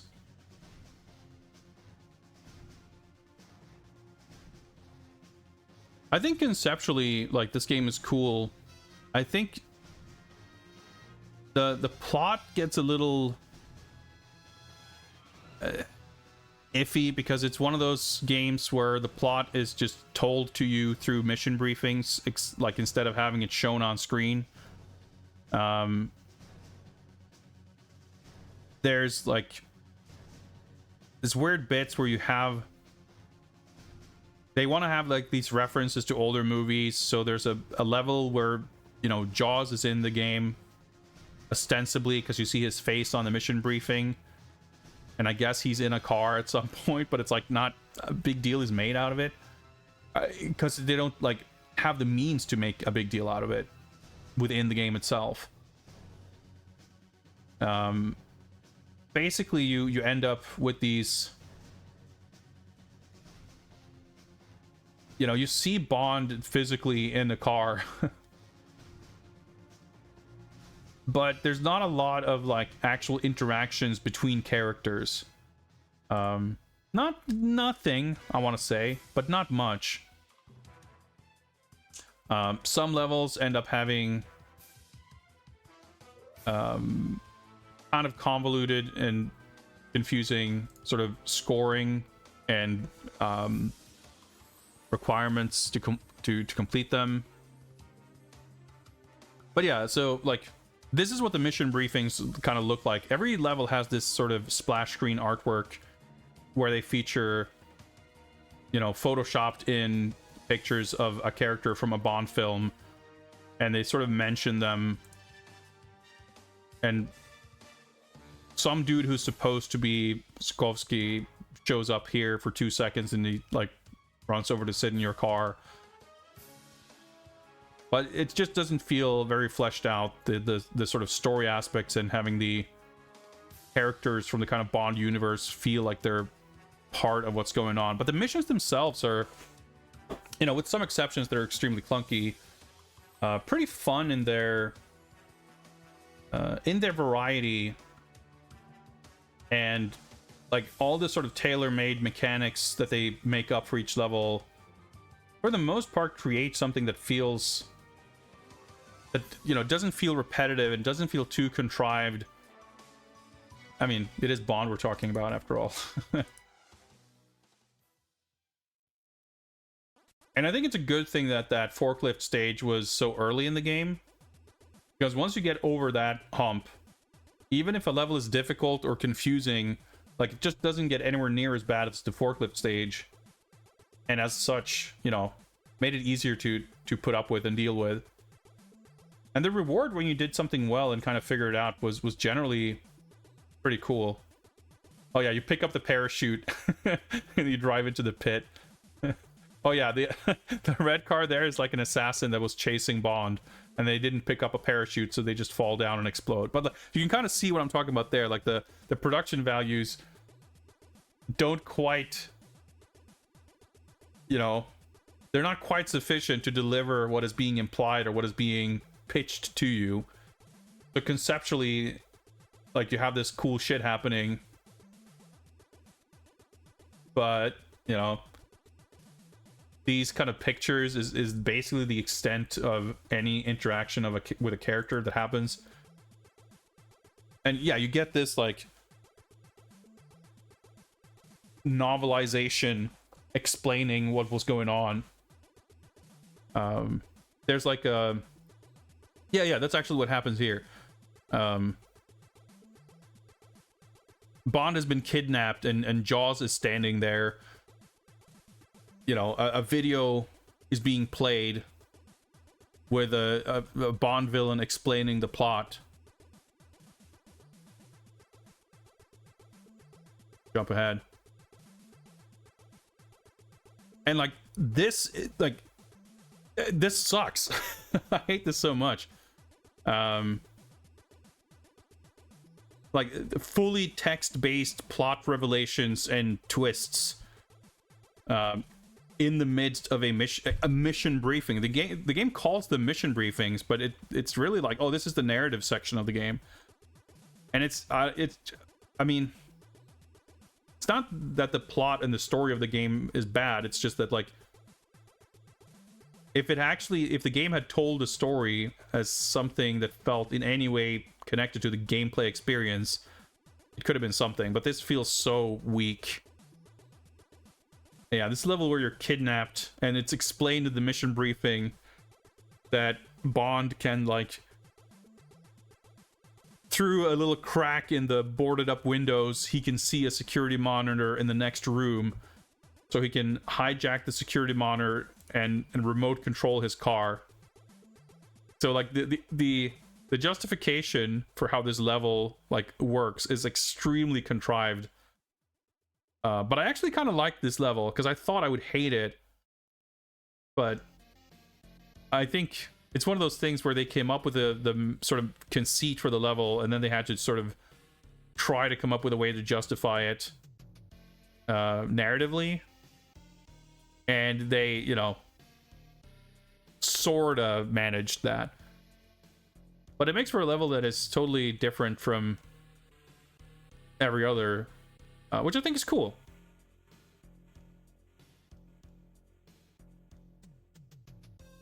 Oh, yeah, this weird level too, where you have to drive around this bayou to catch up with a speedboat.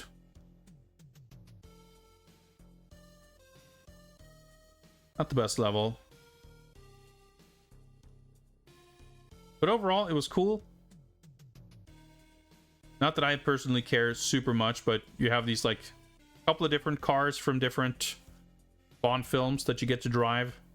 They don't, like, feel like they handle very differently or anything.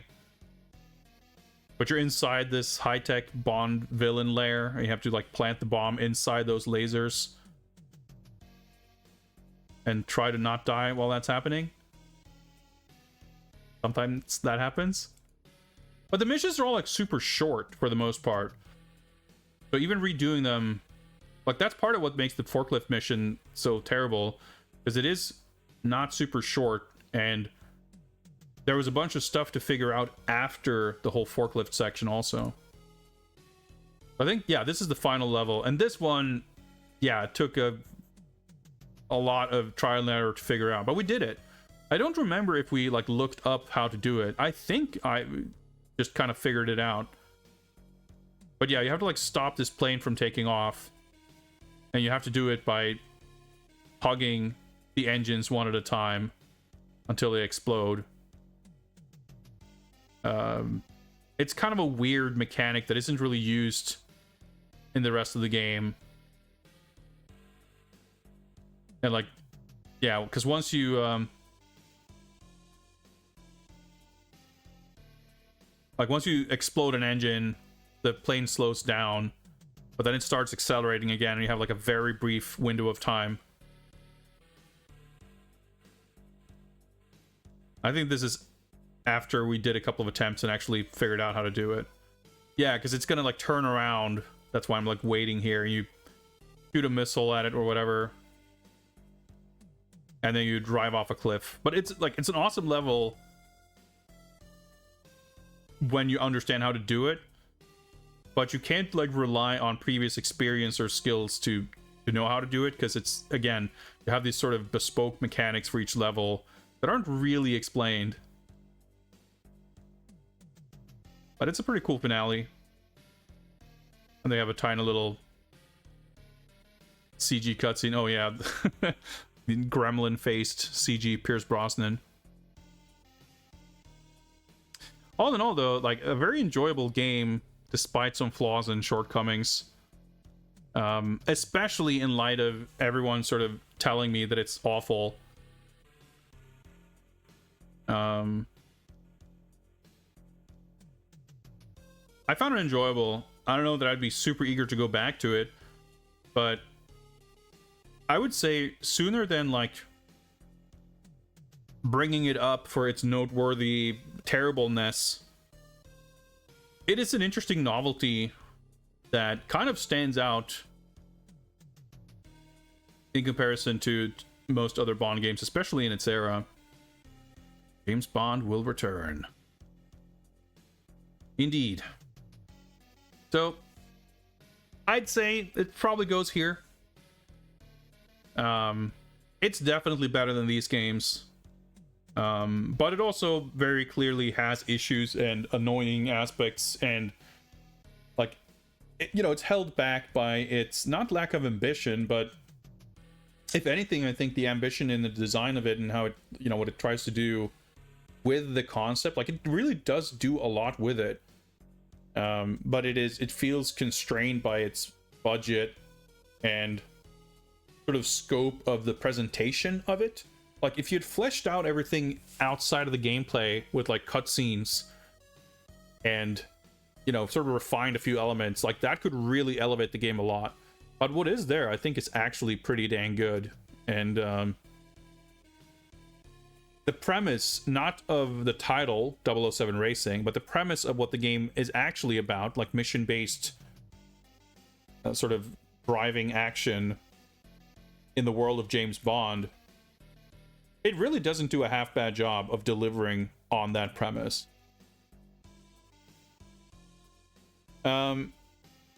So yeah, pretty solid chunk of games so far. A's and B's, just like I suspected. But I also suspect that we will see some divergence in both directions in the next few games. We will continue to rank games, but I need to take a short break. We've been going for a while. So I'm gonna go take a quick bathroom break, stretch, and within a few minutes I shall be back and we will rank the last couple of games before we're entirely caught up. See you guys in just a little bit.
maintenance station.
All right.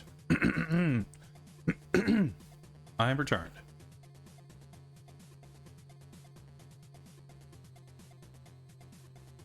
So, we put both of the console versions, the PS1 and N64 versions of The World Is Not Enough, in A tier. We then looked at 007 Racing, and we are now arrived at the mythical Game Boy Color incarnation of The World Is Not Enough. Hey, what's up, Mendel? Thank you, indeed. And this game, man.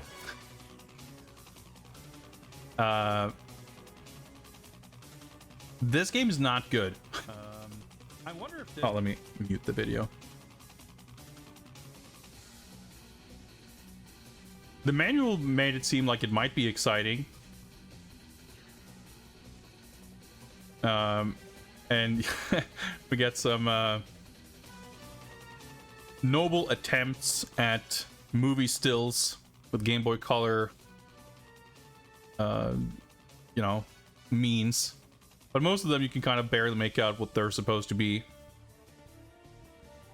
In game, the graphics are mostly pretty good. And I think the graphics are probably the best part of this game.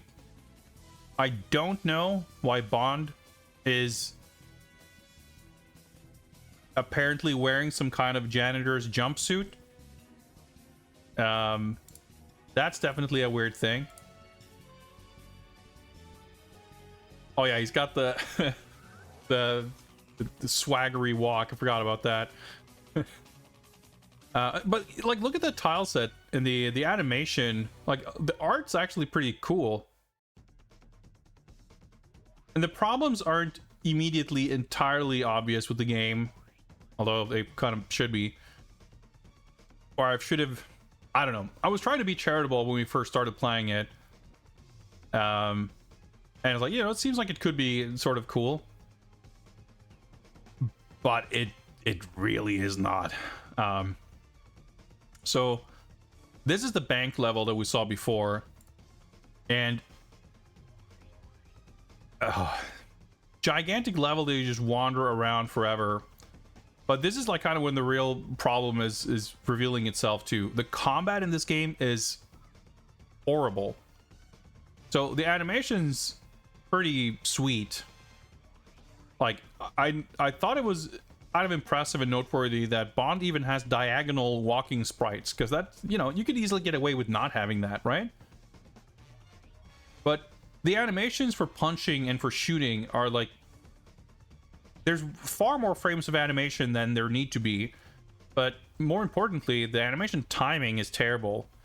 Everything is like too sluggish and weirdly animated. But the most insane thing is that, like, no thought appears to have been put into having animations play out in a way that is like beneficial or logical for gameplay purposes. I very quickly abandoned the idea of using a gun, because the way the guns work in this game is anytime you press the button, Bond will raise the gun, fire once, and holster it, and it's very slow. The bullets travel quickly enough, but the animation of drawing the gun and firing it takes like a second. So not only do you press the button and the gunshot doesn't happen until way later, giving enemies in many cases like that opportunity to just casually, very slowly walk away from you. So you can't even just like line up and take your shot. Chances are that they'll, you know, have time to walk away from you. I mean, I get aggravated just looking at this. But because you have to do the entire animation of holstering the gun and putting it back up between every shot, like every shot takes like 1 to 2 seconds, and enemies take like 4 gunshots to kill. So punches and gunshots do about the same damage as far as I can tell, but punching is a lot faster, and you can just stun lock enemies with punching. There's also this incredibly awkward thing where Bond like doesn't fire the gun from his like center. It's less obvious, and it doesn't really make a difference if you're moving horizontally. But when you're shooting up or down, like he will hold the gun in his right hand and shoot, so the bullet will be sort of aligned with where his hand visually is, which makes it a lot harder to actually aim. Yeah, I had like backtrack and get around this. Ugh. So everything takes forever. Even though his walking speed is like pretty brisk, the levels are pretty big. Combat is very slow and tedious, and you kind of can't avoid taking damage in a lot of cases, but at least there are health pickups and stuff around. And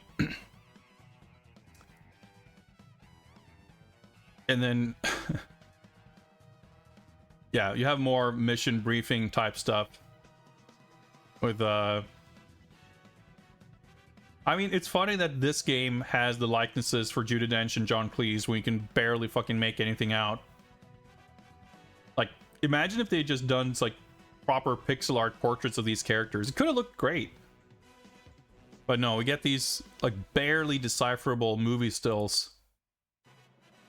Again, game itself looks good. Like, within the confines of Game Boy Color limitations, the sprites, the tile sets, like, they don't look bad,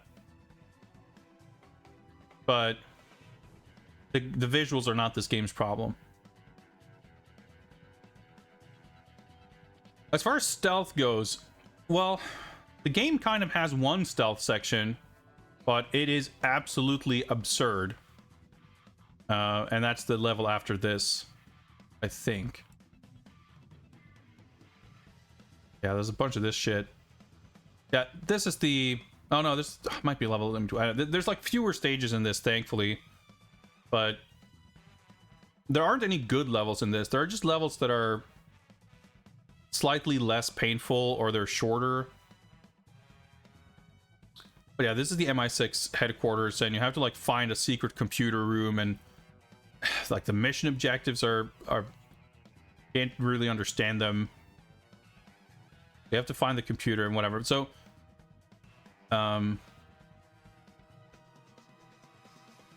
every level is so fucking long. Oh yeah, this the thing on the bottom right here, the little traffic lights here, that's the mission objective indicator. So these lights will light up from the right in order. Like, whenever you've completed one more objective, another traffic light will light up. But it's like, it's so weird. There's like no inventory you can pause and check. There's like, I forget if you can even read the objectives during the level. But like, it won't tell you on the objective screen if you've completed the objectives, if that's even a thing, because you have to read the traffic lights. There's so many baffling choices, like the feedback on what's happening. Oh yeah, okay, so this is Q branch, I guess. I guess that's John Cleese, maybe? I don't know. Then Bond steals the boat. God, I forgot. There's this like entire docks section. Like, every level is like this. They're just like mazes, like tedious mazes of walking around.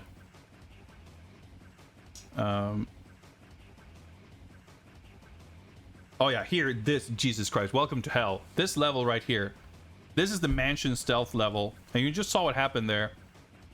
Yeah, the mission failed screen's pretty good.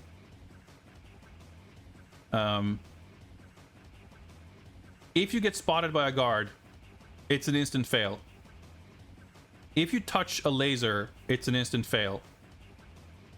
If you fire a gun, it's an instant fail.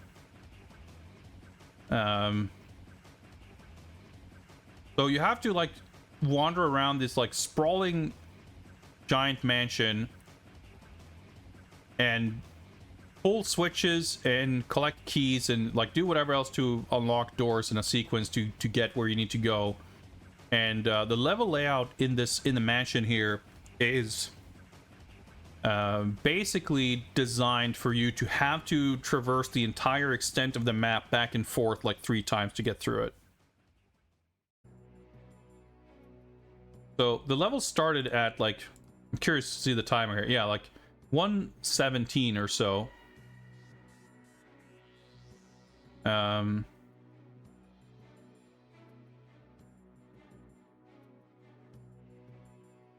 let's see. Yeah, I'm checking the objectives again to see what, like, try to figure out what I'm getting or not getting.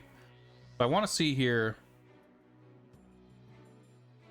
I don't know if I think by the end of the first stream here, basically. So after 50 minutes or so, I had reached the garden. So in a game like this, like an hour or so of trial and errors, and that's like I completed 3 levels in an hour, and then this is like level 4, and I spent about an hour getting through the mansion. So then you're out in the garden, and the mansion is the first of 4 sections. It is maybe the most straightforward of the 4 sections. It's not the shortest. I think the garden section is actually shorter. I think the garden might, like, once I had everything figured out, the garden might be the shortest and the easiest. But so this is like the next stream, and once I had like the mansion part figured out, I could do it. I mean, I'd fail every once in a while, but I could do it. So yeah, also to be clear, when you clear the mansion part, I think, oh yeah, because I remember checking this, by the time like I had learned to do it and I would go through this part, I timed it, because the game does, you can like pause and see the mission time. I think it took like 8 or 9 minutes or something to complete the mansion part, or maybe it was like 6 minutes, I don't know. But it's like a pretty long time to just like do over and over, because in case it's not clear, there are no checkpoints. So the mansion part is the first of 4 parts. You have to do all 4 parts without getting spotted by an enemy once to clear this level. This is like by far the most absurdly demanding stealth section in any game I've ever come across. Okay, so I guess I'm checking here. Okay, so 4.5 minutes. That's a lot less than 9 minutes, but 4.5 minutes to do like the first part, with no checkpoints. And that's 4 minutes of a lot of waiting around for enemy patterns. A lot of time to get impatient and accidentally trigger an enemy and fail and have to redo everything. So I fucked around in the garden part, and eventually I failed. So I'm curious to see, like, what's the timer at when I eventually figured out this part. Because, yeah, there's a part of the garden level where you have, yeah, here, this bush right here, punching the bush does nothing. You have to shoot this bush with your gun 4 times or whatever to destroy this bush to advance. And there's like not really any hint. Like the only hint towards that being a thing is that, like, logically this path is like, you could explore the entirety of the rest of the map. And yeah, falling into that pit will teleport you to a shed for some reason.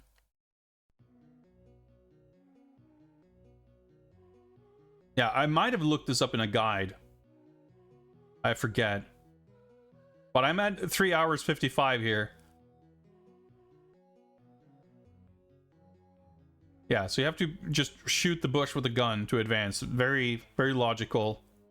Definitely a recurring mechanic in the game. Oh yeah, this part isn't... it's not done. Right. So this pause screen, if I had to guess... yeah, this is when I made it to the 3rd section for the first time. So this attempt has been going for 23 minutes of this one level in a fucking Game Boy game. It's insane. Taking a bit of a break here. So here's the crazy part. Shooting a gun in that specific spot doesn't make you game over. Yeah, in the garden section, you are allowed to use your gun. In the mansion section, you're not allowed to use your gun, but in the garden, you are. The game does not tell you this. The game, in fact, the manual very specifically tells you that you are not to harm Electra's guards because they are innocent. They haven't done anything.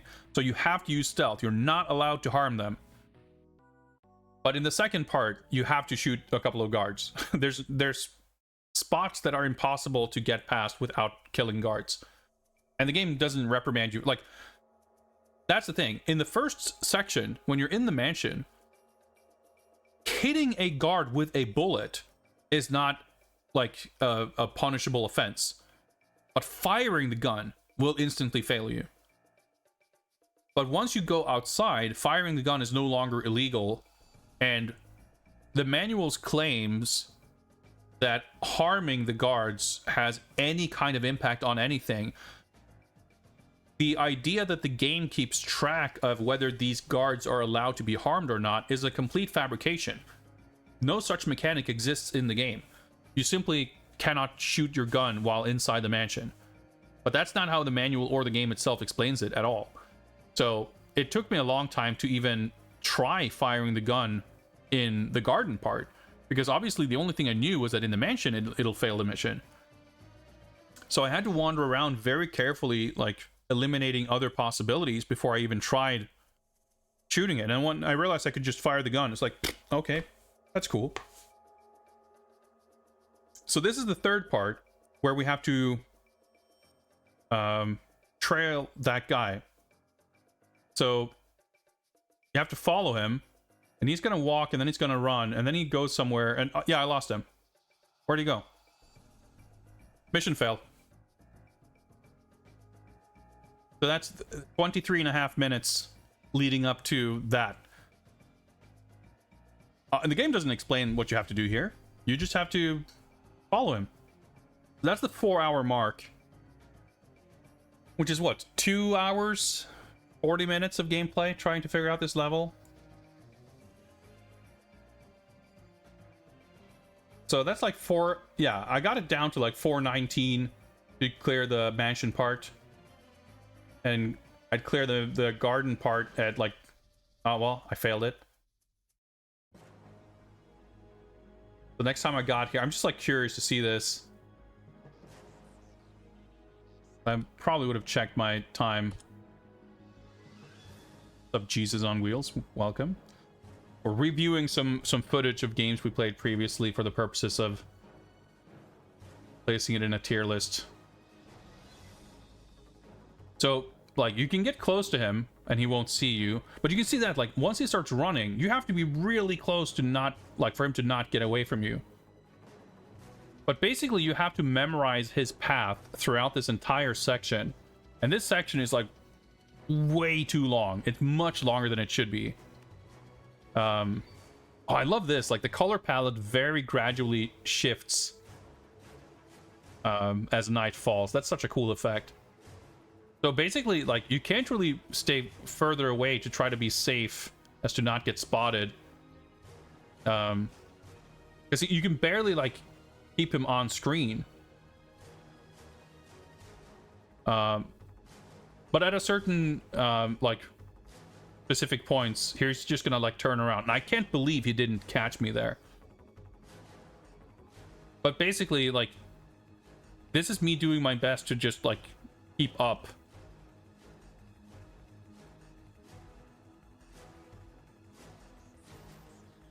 And, like, trying, like, now that I realize that he can just turn around. Yeah, that's why I ran away there, because, like, I have to be ready for him to run towards me. Yeah, see, and I lost. Like, literally, he touches the edge of the screen, and that's a mission fail. Or he touches, like, if he leaves the edge of the screen for a split second, that's a mission fail.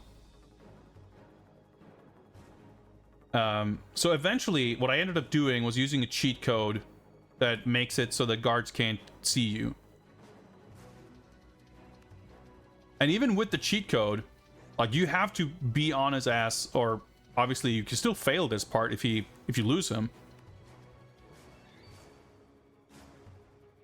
And yeah, this is insane. Like, this entire level is absurd. No part of it is actually any fun. It just gets like increasingly impossible. And like I said, this part is just way longer than it needs to be. Oh yeah, so eventually you catch up with him, you kill him. And that's the thing too, you're just supposed to kill him or whatever. You're supposed to grab his, like you assume his identity or whatever. But man, yeah, I get mad just looking at it. So then this is the fourth part where you're wandering the jungle, and again you have to avoid guards. So this part of the level I never got to play without the cheat, because once you enable the cheat, there's no disabling it. So I didn't get to experience what this part of the level was like with enemies that could see me. But even being invisible, I'm just wandering around trying to figure out where to go, and it's, of course, it's just a maze still. Yeah, okay, so maybe this is the 9 minutes that I remembered. 9.5 minutes with no checkpoints, and you fail instantly as soon as like anything happens, it's unforgivable. And yeah, I get fucking pissed off again. So I did complete the rest of the game normally, but I mean, even though the mansion stealth level is like egregious, most of the rest of it isn't much fun either. Hi, what's up, Atomic Runner? Yeah, we're ranking, we're updating the tier list with the games we've finished since October. Oh yeah, I tried to stun him, and again, like just these lengthy animations, I get like every single part of this is just so tedious and boring. So this is like the nuclear facility level. And this is also like stealth, by the way, this entire level, but it's way less obnoxious. Yeah, there's a dude here that I have to like chase after, and oh dude, yeah, I forgot about this. The last part of the stage, like after you've done fucking 10 minutes of stealth, there's a side-scrolling action section. So I actually thought this was really cool. But unfortunately, once again, like the game's idea of what it tries to do and what like how it actually functions just like don't line up super well. So you have like these spike pits, so you have this horribly clunky jump. Yeah, so that's me. That was me. That was time running out. I was really confused, but there's a timer. The game doesn't tell you, but there's a timer. And this is actually kind of like the N64 game where the blast doors are closing, but it's not on screen. The game doesn't tell you. But basically what happens here is there's a cut to the little cutscene of Bond arriving to the blast door having already been closed, and he's like slamming his fist on the door. But like that didn't really make sense to me.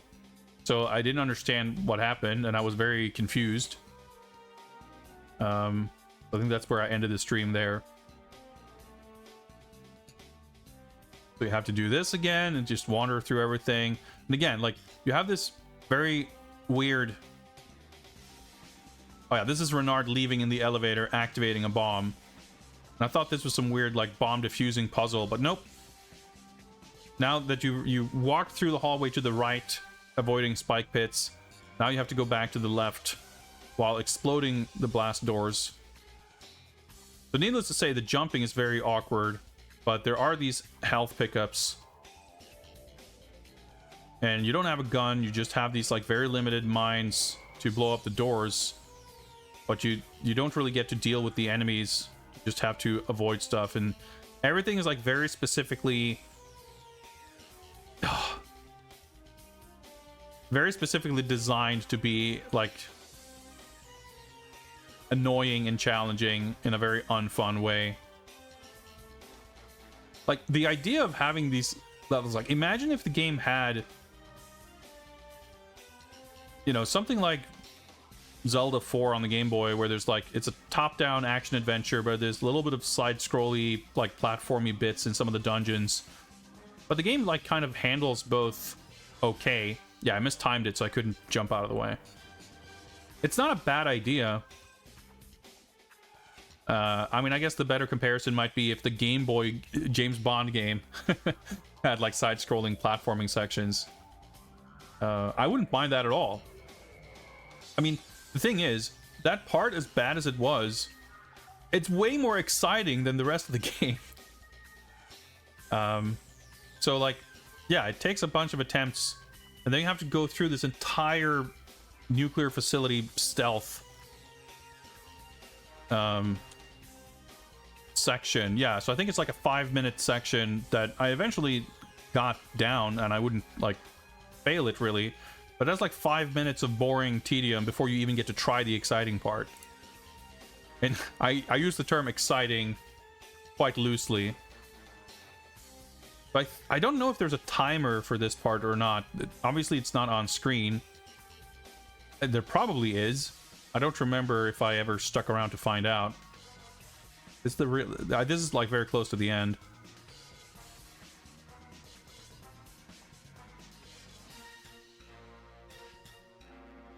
Could this be the end? I'm out of mines. I'm excited to find out. Nope, there's a whole section left.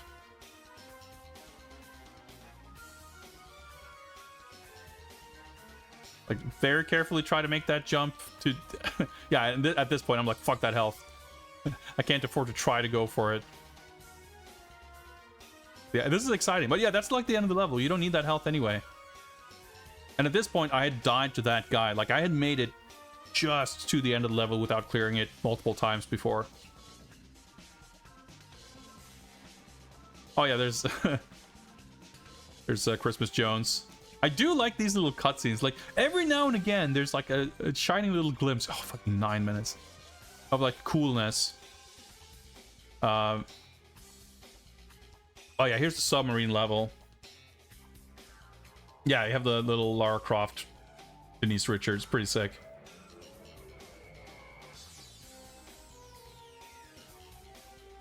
And this fucking level, man. Like, this first part is kind of cool. It's again designed for maximum tedium, to make you waltz all the way across the map back and forth for the maximum amount of, you know, busy work. But at least like it's still a smaller map than some of the other levels, and it's not like completely abstracted. Like, you have these multiple decks and you kind of know where you can go. It's not that open-ended. But in terms of like level design, this is probably the best level. Yeah, trying to use the gun, it's just futile. Accidentally shot diagonal. Oh my god, I'm just mad looking at it. But so, much like the other level, this one also at the end of it has a platforming part with moving platforms this time. So Renard is like at the top of this section, shooting thunderbolts or dropping grenades or some shit, and like the collision detection is absurd. Ugh, I can't believe I'm dedicating this much time to talking about this game, but it sucks that much. It's egregious. Yeah, and then you have to redo that part. Like, again, there's no checkpoints on any of the levels. And this is like, yeah, okay, yeah, he's like dropping those grenades. So this is like I'm in the second half. Yeah, I neglected to mention it, but this part is also timed. There's no on-screen timer, but when you like enter the room, once you get to the platforming part, I forget if the game tells you or how it works, but it's like you have 3 minutes or something. I think yeah, the game doesn't tell you, because I remember having to pause the game and look at the like status screen to look and see like when I was able to pause the game and look at how the elapsed mission time. Like I would check the time when I entered the room, and when I got about as far as I usually would get, I would pause and say, all right, I've been in here for 2 minutes 40 seconds, and about 20 seconds later I would just, you know, mission failed. Because he's trying to like crash this nuclear sub to like, the villain's not trying to survive, he's just gonna try to keep me from stopping him. So the time runs out when it crashes or it explodes or whatever. this is so aggravating to even just watch. But we did it eventually. I'm sure there's no like ending or anything exciting happening as a reward either, but we'll see if we can like get the footage of it at least.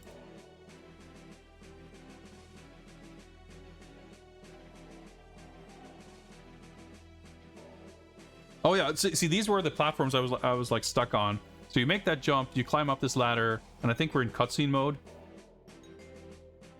Ah, you just choke him. Debriefing. Yep, end of the game. Is there another shitty still from the movie here at the end of this? It's funny that, again, like, it is worth bringing up just because this game is shockingly bad, but... Oh, wow, there's actually animation there. Victory. I guess that was us firing ourselves out through the torpedo bay or whatever. Yeah, that's like the end of the game. Yeah. So... this game absolutely cannot go higher than this. And I was thinking, you know, F tier was mostly reserved for games that like don't really function correctly. Like literally a view to a kill doesn't work. And Q's Armory also kind of doesn't work because the shooting is fucked up. It's a light gun game. But I think you have to be really charitable to say that the Game Boy Color version of The World's Not Enough works. Like, even comparing it to every other game here, like, every single game in the D tier has redeeming qualities and aspects of them that are actually quite good. There's nothing about this game that is quite good. The music sucked too, if I recall. This shit goes in F tier. Oh, it's a pacemaker. License to Kill in A tier. I really liked it. No, actually, listen, I was gonna say I only played the Amiga version. That's not true. I think we played the other versions, but it's the one I finished.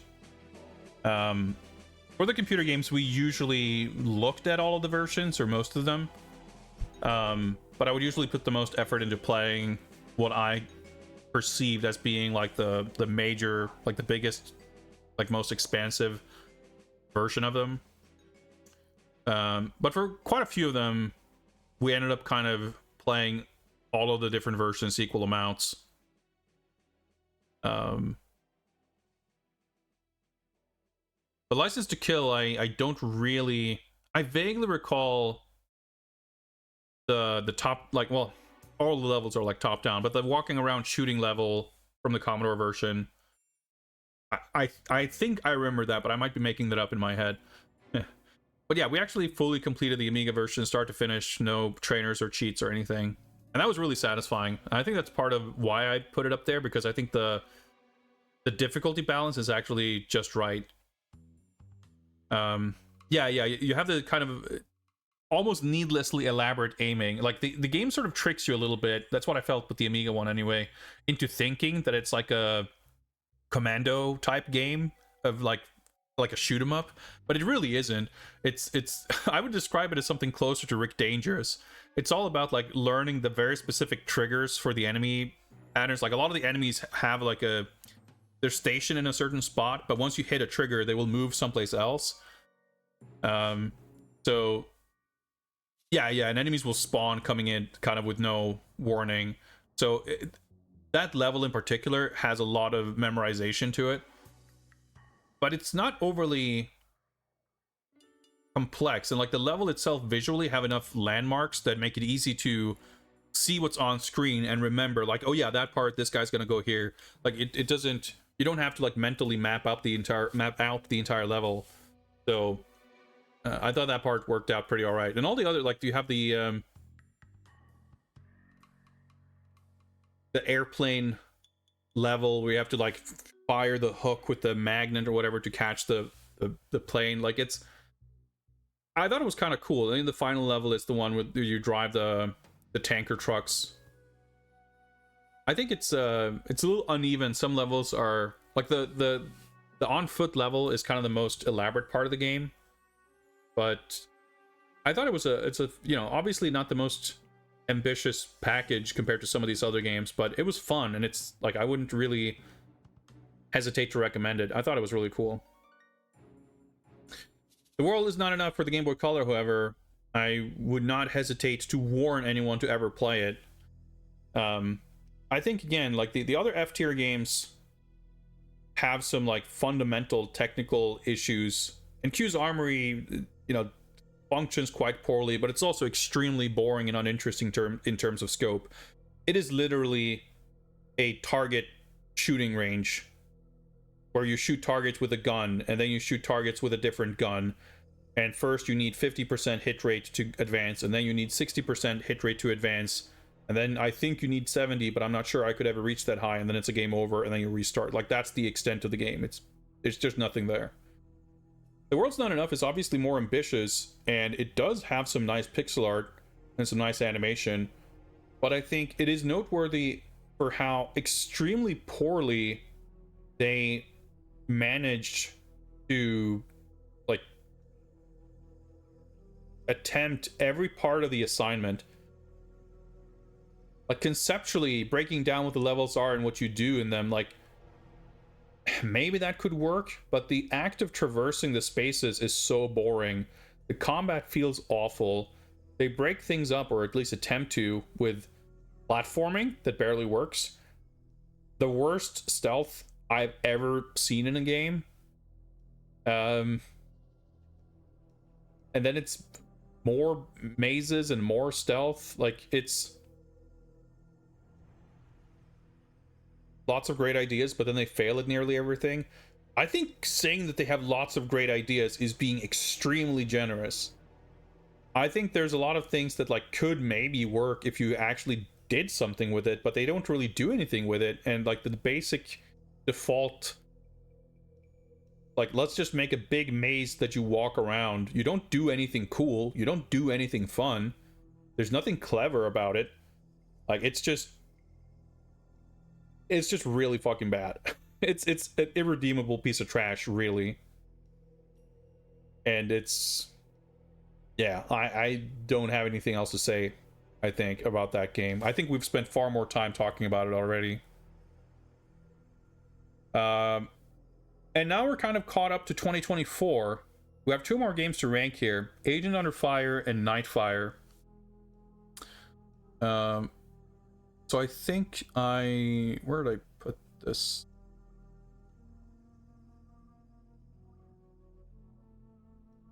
See if I have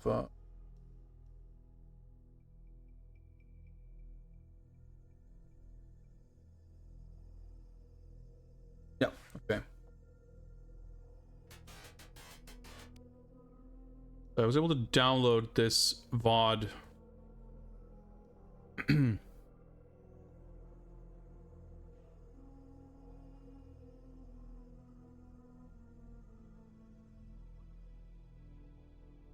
Oh yeah, right. Let's do that. So obviously we have this in a lot fresher in memory here. And boy, I think I said it even at the time that coming off of the Game Boy Color game, nothing could really be more you know, nothing could set up this game better for a more positive reception. Like, okay, this game doesn't maintain a solid 60 FPS, but, you know, it moves.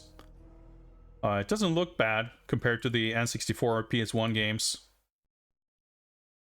Oh yeah, there's the little part of the equivalent of mansion stealth, but it's it's very brief, thankfully.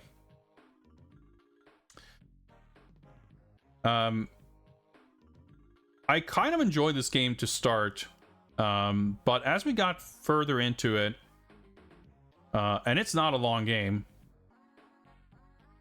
we finished it in like 3 hours or something. It became clear that, like, again, it's very slight. The driving was like far more elaborate than I expected, honestly, with these like fully open maps. Car stunt, we got a little Bond move. That's the greatest innovation of this game, the concept of bond moves. And this game doesn't execute on that idea nearly as well as Nightfire did, but the idea was there. That was a great idea.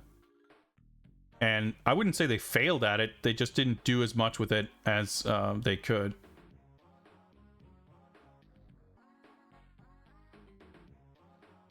But yeah, I would say, honestly, the driving levels are actually probably better in this game than they are in Nightfire.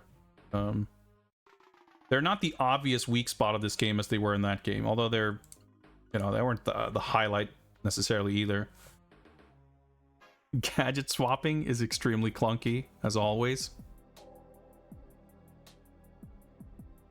But yeah, this is, you know, a pretty kind of bog standard FPS in a lot of ways. The objective stuff, you know, it's kind of unremarkable at this point. But the shooting in this one is bad. You have these, what's supposed to be like tracers from the bullets that are being fired, but they move really slowly, and it's just very strange and awkward. Enemies take too many hits, and it's just like the weapons don't feel accurate.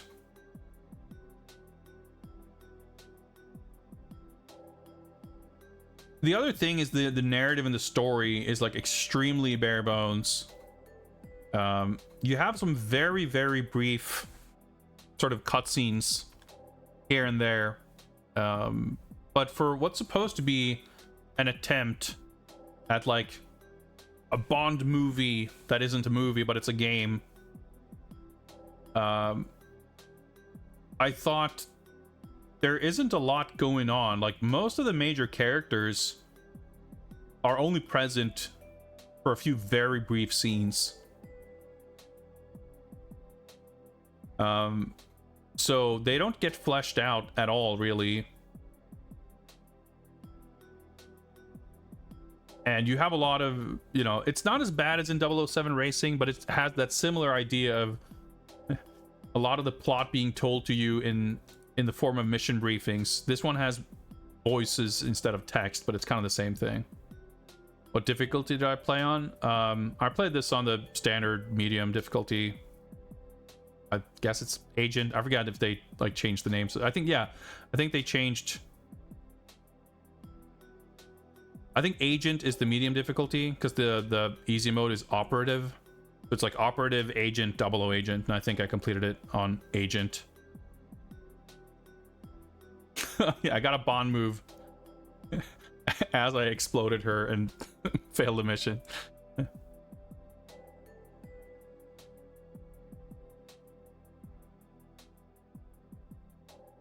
I think like the I think this game, you could say, had a lot of great ideas, but the level design was pretty bland. The shooting was pretty questionable. I wouldn't feel a lot of desire to go back to this one, I would say. I think it was like a decent follow-up to The World's Not Enough, but I think it's not as good. And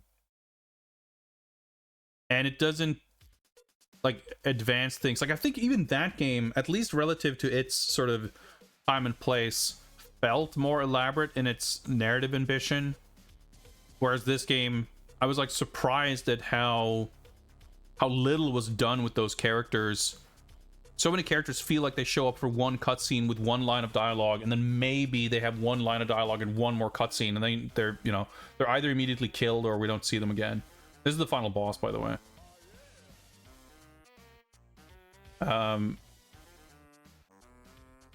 So an okay game, I can see it being like somewhat well received, and people might have fond memories of it, but I don't know that it's like super worth going back to. I mean, certainly I'd recommend it over many other games. What's up, Zerodyne? Is this the first non-movie adaptation James Bond game? No, not by a long shot. You could argue that the first licensed Bond game, just called James Bond 007, isn't, but it's that game. It's like it's a side-scrolling car driving game, and each of the 4 levels are like sort of inspired by a scene from different Bond films, but it's not really, it's not adapting one movie, and it's not really, it very loosely borrows the premise of certain films. And then you have James Bond: The Duel for the Mega Drive and Master System, which purports to have an original plot, but neither version really has any plot in the game. It has like 2 sentences of plot in the manual, and then the game is just like side-scrolling platforming action.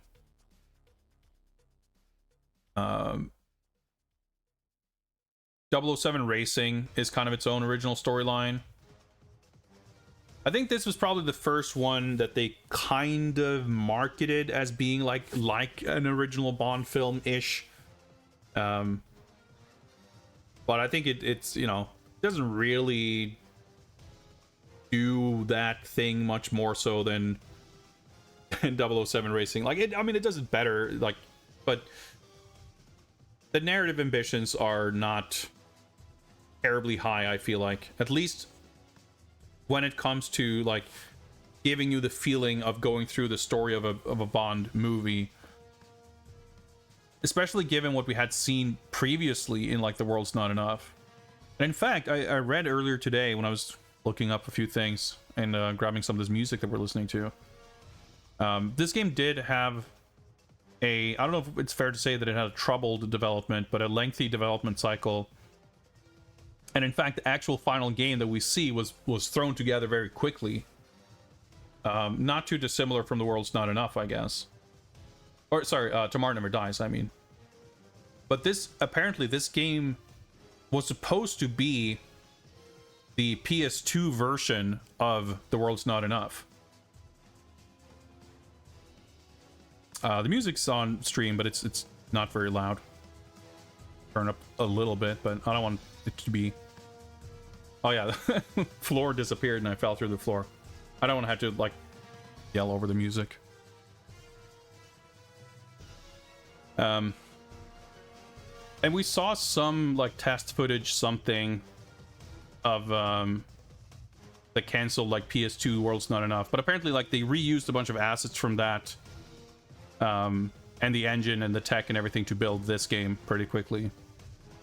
And that probably helps explain why the story stuff is like not that elaborate. But yeah, the slow pellets is like, yeah, that's a big reason why the shooting just doesn't feel good. Yeah, so this is like the very end of the game. So I got here previously and I was like, wait, what do I do? And then I just fell through the floor.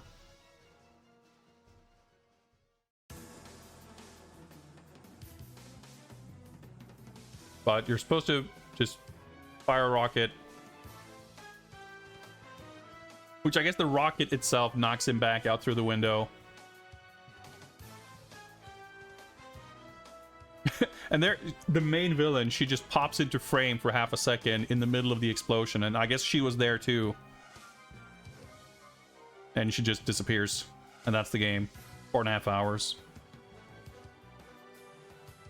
Oh yeah. This is a video that was so weird. There's no like ending or credits or whatever, like an instant just hard cut from finishing the mission to seeing this video sizzle reel that shows off everything you can do in the game that will award you a Bond move.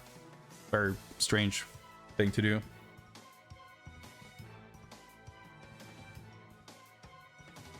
For the final boss, you go around the carts, so you shoot the pillars. Yeah, that's there was this I know the part you're talking about, this like turret section sort of where you go, yeah, you have these little bumper cars.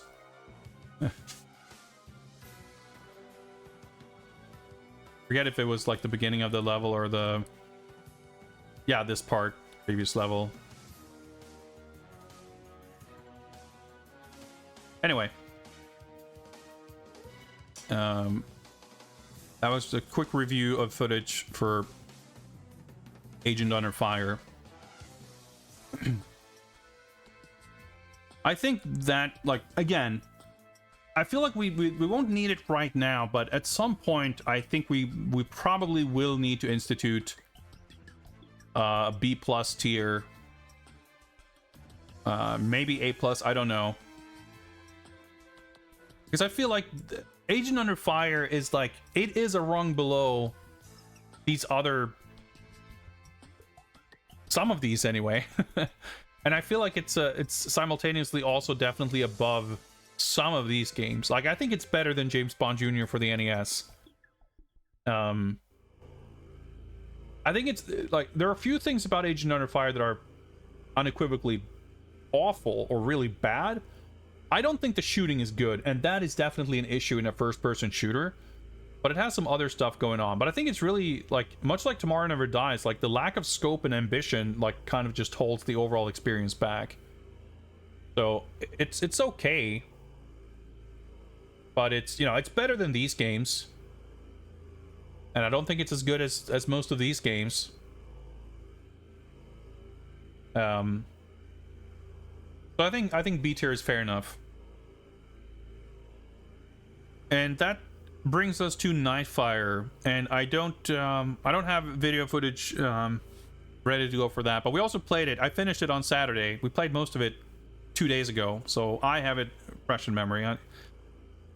And frankly, this is taking a long time to do all this. I don't mind, but I'd wanted to play a little bit of more Nightfire tonight as well, which we'll see if we have time for, maybe just super quickly, in which case you'll get to see it anyway if you didn't see it previously. But I think this is quite simple. I think this just goes up here. Nightfire is an S tier game. I think the last third or so, the last quarter of the game, is notably weaker. The underwater level with 0 checkpoints and a few instant kill like spots, that's a you know, a stain on an otherwise fine game. The last driving level, also not good. I mean, none of the driving levels are very good, but the latter ones are pretty bad. The fact that, like, of the last 4 missions, there's an underwater level, then there's a driving level, then there's a turret level, then there's like a somewhat stealth-based normal level, and then there's the final, like, space showdown. And of those, like, the space showdown is fucking super sick. It's an awesome way to end the game, and I was really glad that after a string of kind of annoying or bad levels, we got a really, really awesome one at the end. And the last, like, regular level is not one of my favorite ones in the game for sure, but it had some fun set pieces, and at least the shooting levels have, like, normal checkpoints. But, you know, the game getting a little too difficult, a little too annoying towards the end, I can still overlook, because up until that point, it is, like, fantastic.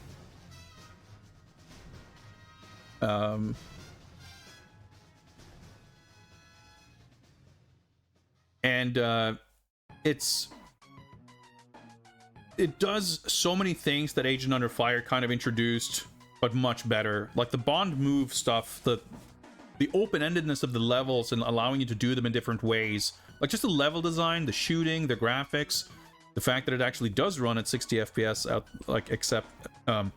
unlike Agent Under Fire. Like it's just a better version of Agent Under Fire, sort of. It's a different game, like, but it's more ambitious. It looks better. It plays better. It has like FMV cutscenes at the beginning and ending of every mission that push the plot forward and like have some fun character moments. It doesn't, or it shouldn't, like weigh in on the ranking on this list, but it is worth mentioning that Nightfire is also the highest ranking game on the Bond quotient calculation. Like, it doesn't have drinking, it doesn't have gambling, it doesn't have Moneypenny. But I think that's like maybe the only things missing entirely. There were a few other points where it got like a half point, but it has like everything you want in a Bond game. It's just like really awesome and really cool, really good game. Where is James Pond? Despite having a similar sounding name, James Pond is in fact not James Bond, and as such he is not part of this project. There's no James Rond, there's no James Lond, James, I don't know, Pond. None of them are here. Only James Bond. So there we have it. I think, you know, I have nitpicks and things I could complain about with Nightfire, but I definitely like it better than everything that's in A tier. I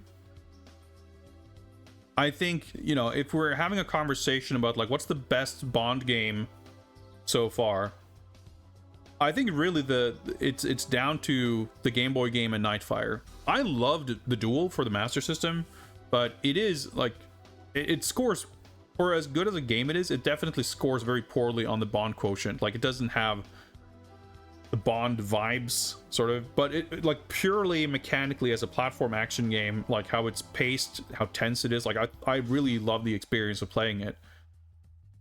But the Game Boy game and Nightfire, they have that element, but also like everything else. And I think any one of these games in the A tier, either they are kind of like the first three here, they're kind of too slight in scope to really be a contender for the that top tier ranking. And the latter three, GoldenEye and the World's Not Enough games, all of them have like definitely more about them that I dislike or I'm frustrated with than Nightfire does. In fact, I would go so far as to say that like almost anything I can look at in these games as being annoying or being bad, or things that are good for that matter, I could point to an equivalent in Nightfire that I feel shows it being done better. It's not true of everything. Like I said, the vehicle stuff is pretty bad. But to me, it's not enough to like the ranking isn't per se an average of every component of the game. I'm perfectly capable of overlooking certain weak elements if what's left is that good. And in the case of Nightfire, I really think it is. Yeah, John Glames, but you know, James Bond, if only by name, was in the version of the Stealth Affair that we played, so it counts. James Bond Jr. also counts. Oh yeah, I'm pretty happy with this ranking, at least for now. I think, as I said before, S tier I can like gladly recommend with no real caveats. A tier are all great games with some issues here and there. B tier are all pretty cool and pretty fun if you're interested in what any of these games do specifically. Like, View to a Kill is a text adventure game. It's a pretty different game from everything in A and S tier. James Bond Jr. is a quite different type of game, and it's frankly mostly up in B tier on technical merit, and for being a more ambitious and interesting game than the Super Nintendo one. I think James Bond Jr. is quite clear. That and the Living Daylights, I think, are quite clearly the weaker of the B tier games. But outside of maybe the ones that are like a very different type of game from everything else, like these modern ones, well, I guess racing is very different too, but Agent Under Fire and Tomorrow Never Dies, specifically, at least. I wouldn't really feel like I have to recommend them until you've played everything similar in the A and S tier. Like, I can see the case for recommending The World Is Not Enough on N64 before Nightfire or the Game Boy game to a particular type of person who like really loved GoldenEye but don't want to play Nightfire for some reason. I don't know. But these are clearly like a lower tier of game. I'm not discriminating against James Pond for being a fish, and I'm assuming that's a typo on your part there. I'm discriminating against James Pond on account of not being James Bond. Jokes aside, whenever someone new shows up, you'd be surprised how quickly people go to, you know, when's James Pond? I have been asked that, I think on average, at least once a month for the duration of this entire project. And the simple answer, aside from the fact that, like, obviously it's a parody, it's like a pastiche, it's, you know, there are enough actual Bond games that there's no time or need to go into like parodies and thematically similar things. This is an exploration of James Bond, not like spy action games and vaguely related stuff.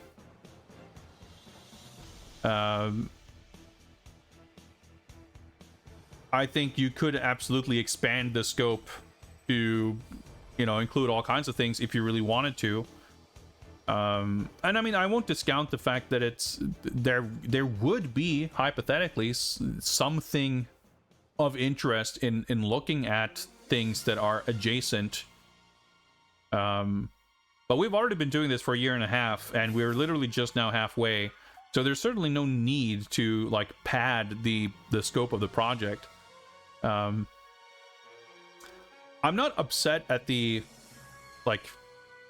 notion of doing it or like bringing it up, but you'll have to excuse me for being for finding the joke, if it meant as a joke, a little bit long in the tooth at this point, because you are not the first person to bring it up. Mostly though, I'm just a little baffled that it comes up so often. For someone at one point or another to make such a joke or a comment, usually to some degree in jest, I suppose that's to be expected. But maybe everyone who brings it up assumes that they would be the only one to bring it up because it's a silly thing to say. But no, it comes up very frequently, in fact. But I mean, we did every Batman game, and we didn't include whatever the equivalent of that would be, because that's not really the purpose of what we're doing. There are certainly Bond-related games or Bond-inspired games that, you know, in their own right might be interesting to look at, either just because they're cool games, or just if we wanted to take a, you know, broader look at like the influence of Bond and secret agent type stuff, because there is kind of meat on the bone there. But I feel like it would be a distraction from the main objective of this project, and it would be sort of dilute what I want this to be focused on. Maybe once we're done with James Bond, we'll do James Bond Gaiden, and we'll look at Bond adjacent things. Yeah, it's always James Pond, never Sly Spy, never the Super Spy, never Secret Agent. I'm sure there's others. I mean, there's Sid Meier's Covert Action. That's kind of a Bond-like. There's I was gonna say Codename Iceman. That's not really Bond, but there's some like secret agent spy type adventure games. Spy versus spy.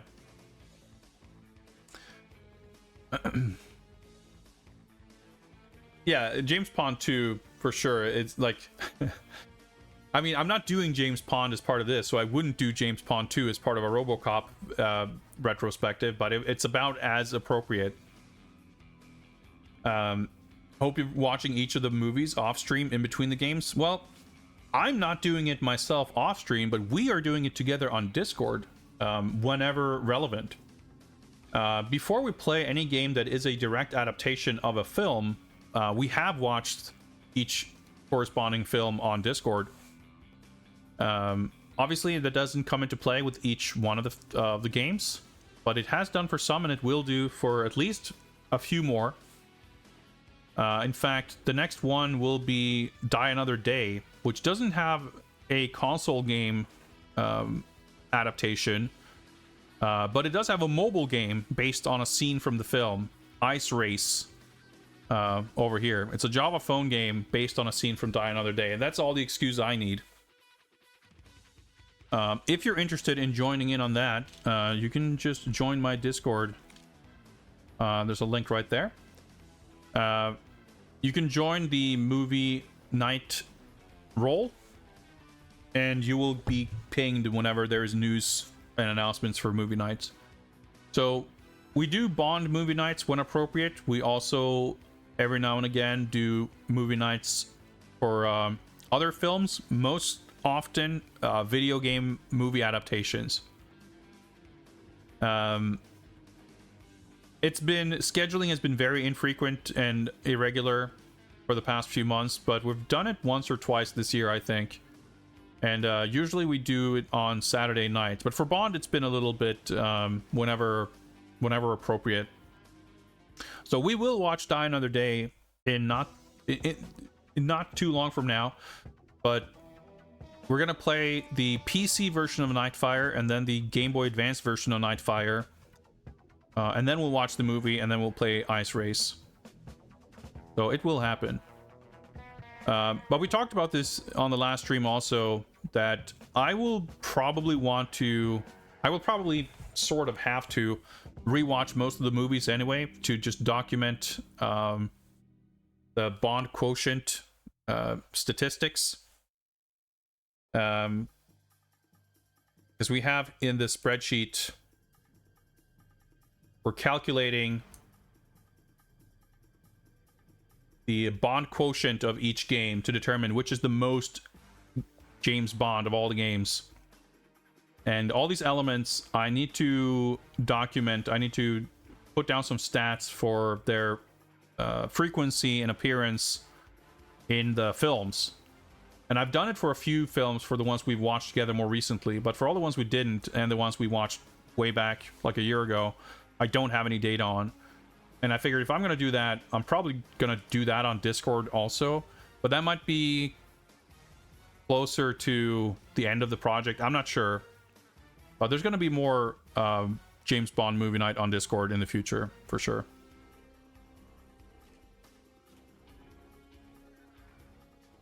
The PC Nightfire game is a different game. But since that is coming up not long from now, we can see if I can do this correctly. There we go. Take a quick look. So the console Nightfire was developed by Eurocom, and the PC Nightfire is developed by Gearbox. It has some of the same missions. It does not have the vehicle levels, but it has different level designs, different controls, different mechanics. It's a wholly separate game. I'm sure it borrows the same basic plot. I'm sure it borrows a lot of art assets and what have you, but it is, for all intents and purposes, a completely separate game. And I did get this installed and running. There's a modern, like, fan-made patch to make it playable on modern PCs. And from my limited amount of testing, it seems to work perfectly fine. So I'm very excited to play this, because obviously, again, it's not the same game, but if it maintains some continuity with the console version, but removes the worst parts of it, it could be a pretty damn good game.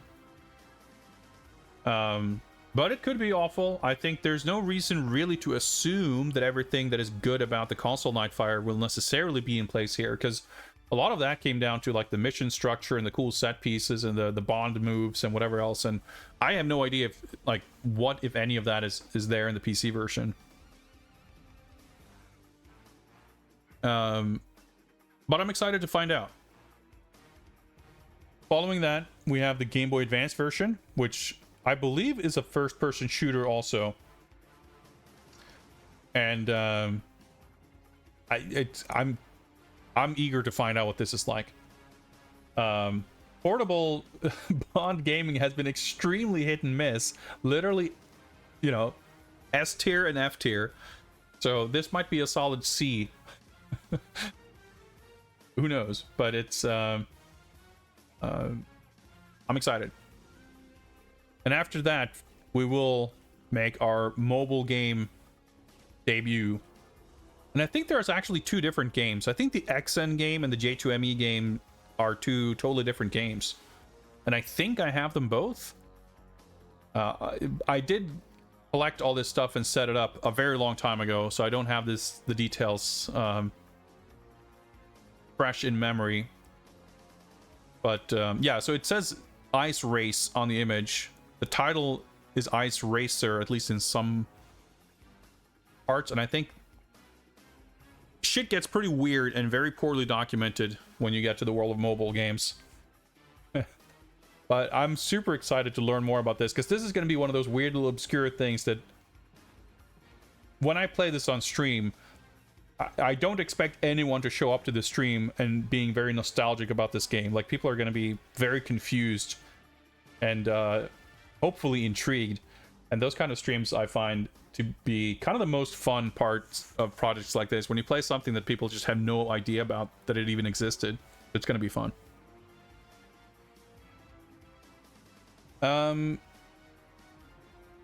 Let's see. Well, unfortunately, we are running a bit late. I had advertised and expected to be hopping into Nightfire a bit tonight to revisit some levels, to redo them, to get better scores, to unlock stuff, because the game is just straight up fun to play. I wanted to take a look at some multiplayer stuff, because you can play against bots. There's like a cheat menu where you can just type in passwords to unlock cheats. I'm curious to see what you can unlock there. We're officially like done with Nightfire, but there is still stuff to explore. And given that it is like one of our top rated games so far, I shouldn't say the top rated game, but one of them, I think we might still just check in on it on Wednesday. We might do another stream just messing around with Nightfire stuff. I was thinking if this, like, if the just chatting recap review parts of the stream would go, well, not quickly, but a little more quickly than this. We got sidetracked with a lot of interesting conversation, though. If it had been a little quicker, we might have had an hour to play, and that might be enough. But frankly, for everything that I know that I kind of want to do, it doesn't seem unjustified to just dedicate an entire stream to it anyway. So I think that's probably what we're gonna do. I'd say on Wednesday we're probably booting Nightfire back up for I was gonna say one last ride. Who knows? Maybe we'll just keep playing it. But I think that's another kind of, what's the word? Like it just another little piece of evidence that it's a very enjoyable and cool game. Because even the other good games that we finished that had a lot of extra stuff you can do, I didn't really feel the desire to stick around. I was like happy to move on. GoldenEye has a bunch of stuff, obviously, but it's the longest game we've played so far at like 20 something hours. Or one, actually I think Stealth Affair was longer, but I was like so ready to move on. But Nightfire, I'm like, man, I just kind of want to play it more. So I think it's earned its spot at the in the S tier, based on that, if nothing else. But luckily, it's got a lot of else as well.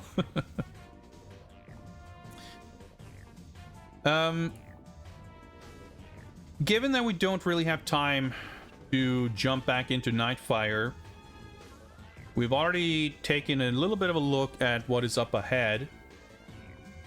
Of course, PC Nightfire being the most immediate concern. I've been reminded, looking at some of this stuff, that I have I need to highlight and export to YouTube the VODs for Agent Under Fire and Nightfire, and I still have part 2 of The World's Not Enough on PlayStation. That I have the video offline, but I need to edit out the FMV stuff or mute it or blur it or something, because it got hit by a copyright strike thing, or not a strike, but you know, content ID. So the video was blocked. So I'd like to do that just for to have it on permanent record. But yeah, I think that brings us up to speed, and I think that's where we're gonna wrap it tonight. It's been a slightly shorter stream, but I think that's a fine place to wrap it up. But again, yeah, the Discord is where we watch Bond movies. It's also a good place to get news updates on streams and whatnot, and just to hang out and chat. I might as well just do the whole spiel. I have a YouTube channel that I am not super duper active with updating, but it's mainly stream archive stuff. If you want to catch up on Games Bond, if you want to watch The Caped Crusade, my similar Batman project that I did a couple years ago, if you want to check out the Viewer's Choice versus Fighting Game stuff, which is happening this Friday again, by the way, we're doing the next bonus stream. Some of that stuff. I don't post like every stream on YouTube. That's like too much work, but I try to highlight stuff that is likely to be of some interest. So if it is, you can check it out there. It's probably easier than finding it on Twitch. You can also check out my website, where I ostensibly write a blog that I haven't updated in like more than a year, 2 years, with a proper article. I should write something soon, but I don't know. I have a bunch of art on there, other cool stuff, so feel free to check that out. Anything else that I should chill? On a super unrelated note, I was reminded that this upcoming weekend, I believe, is the World Finals for the KOF 15, like SNK whatever tournament circuit. So there is some reason to believe that we might be getting some kind of SNK news. But we're also about 6 weeks or so out from EVO Japan, at which point we will almost certainly get some interesting fighting game news. So if, like me, you are also into fighting games, there's some cool shit to look forward to there. I am hopelessly drifting off course right now, though, just talking about all kinds of stuff. So I think that's my cue to wrap things up. Let me see who else is streaming that we can raid.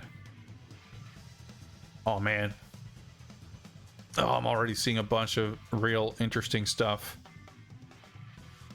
But I think we're gonna have to raid Duke. Duke is playing Extra Power Giant Fist, which is a pretty legendary Dojin game. It's a pretty insane action game that is somehow made in RPG Maker and is the stuff of legend. I've barely seen it, but I know that it's pretty fucking ultimate. So if you haven't, you're in for a treat. Let's go say hi to Duke and enjoy Extra Power Giant Fist. Pretty ultimate gaming. And I will be back on Wednesday to play some Nightfire, some bonus Nightfire content, making up for not being able to get around to it tonight. So hope to see you guys then. Till then, take care. Thank you very much for hanging out. I'll see you later.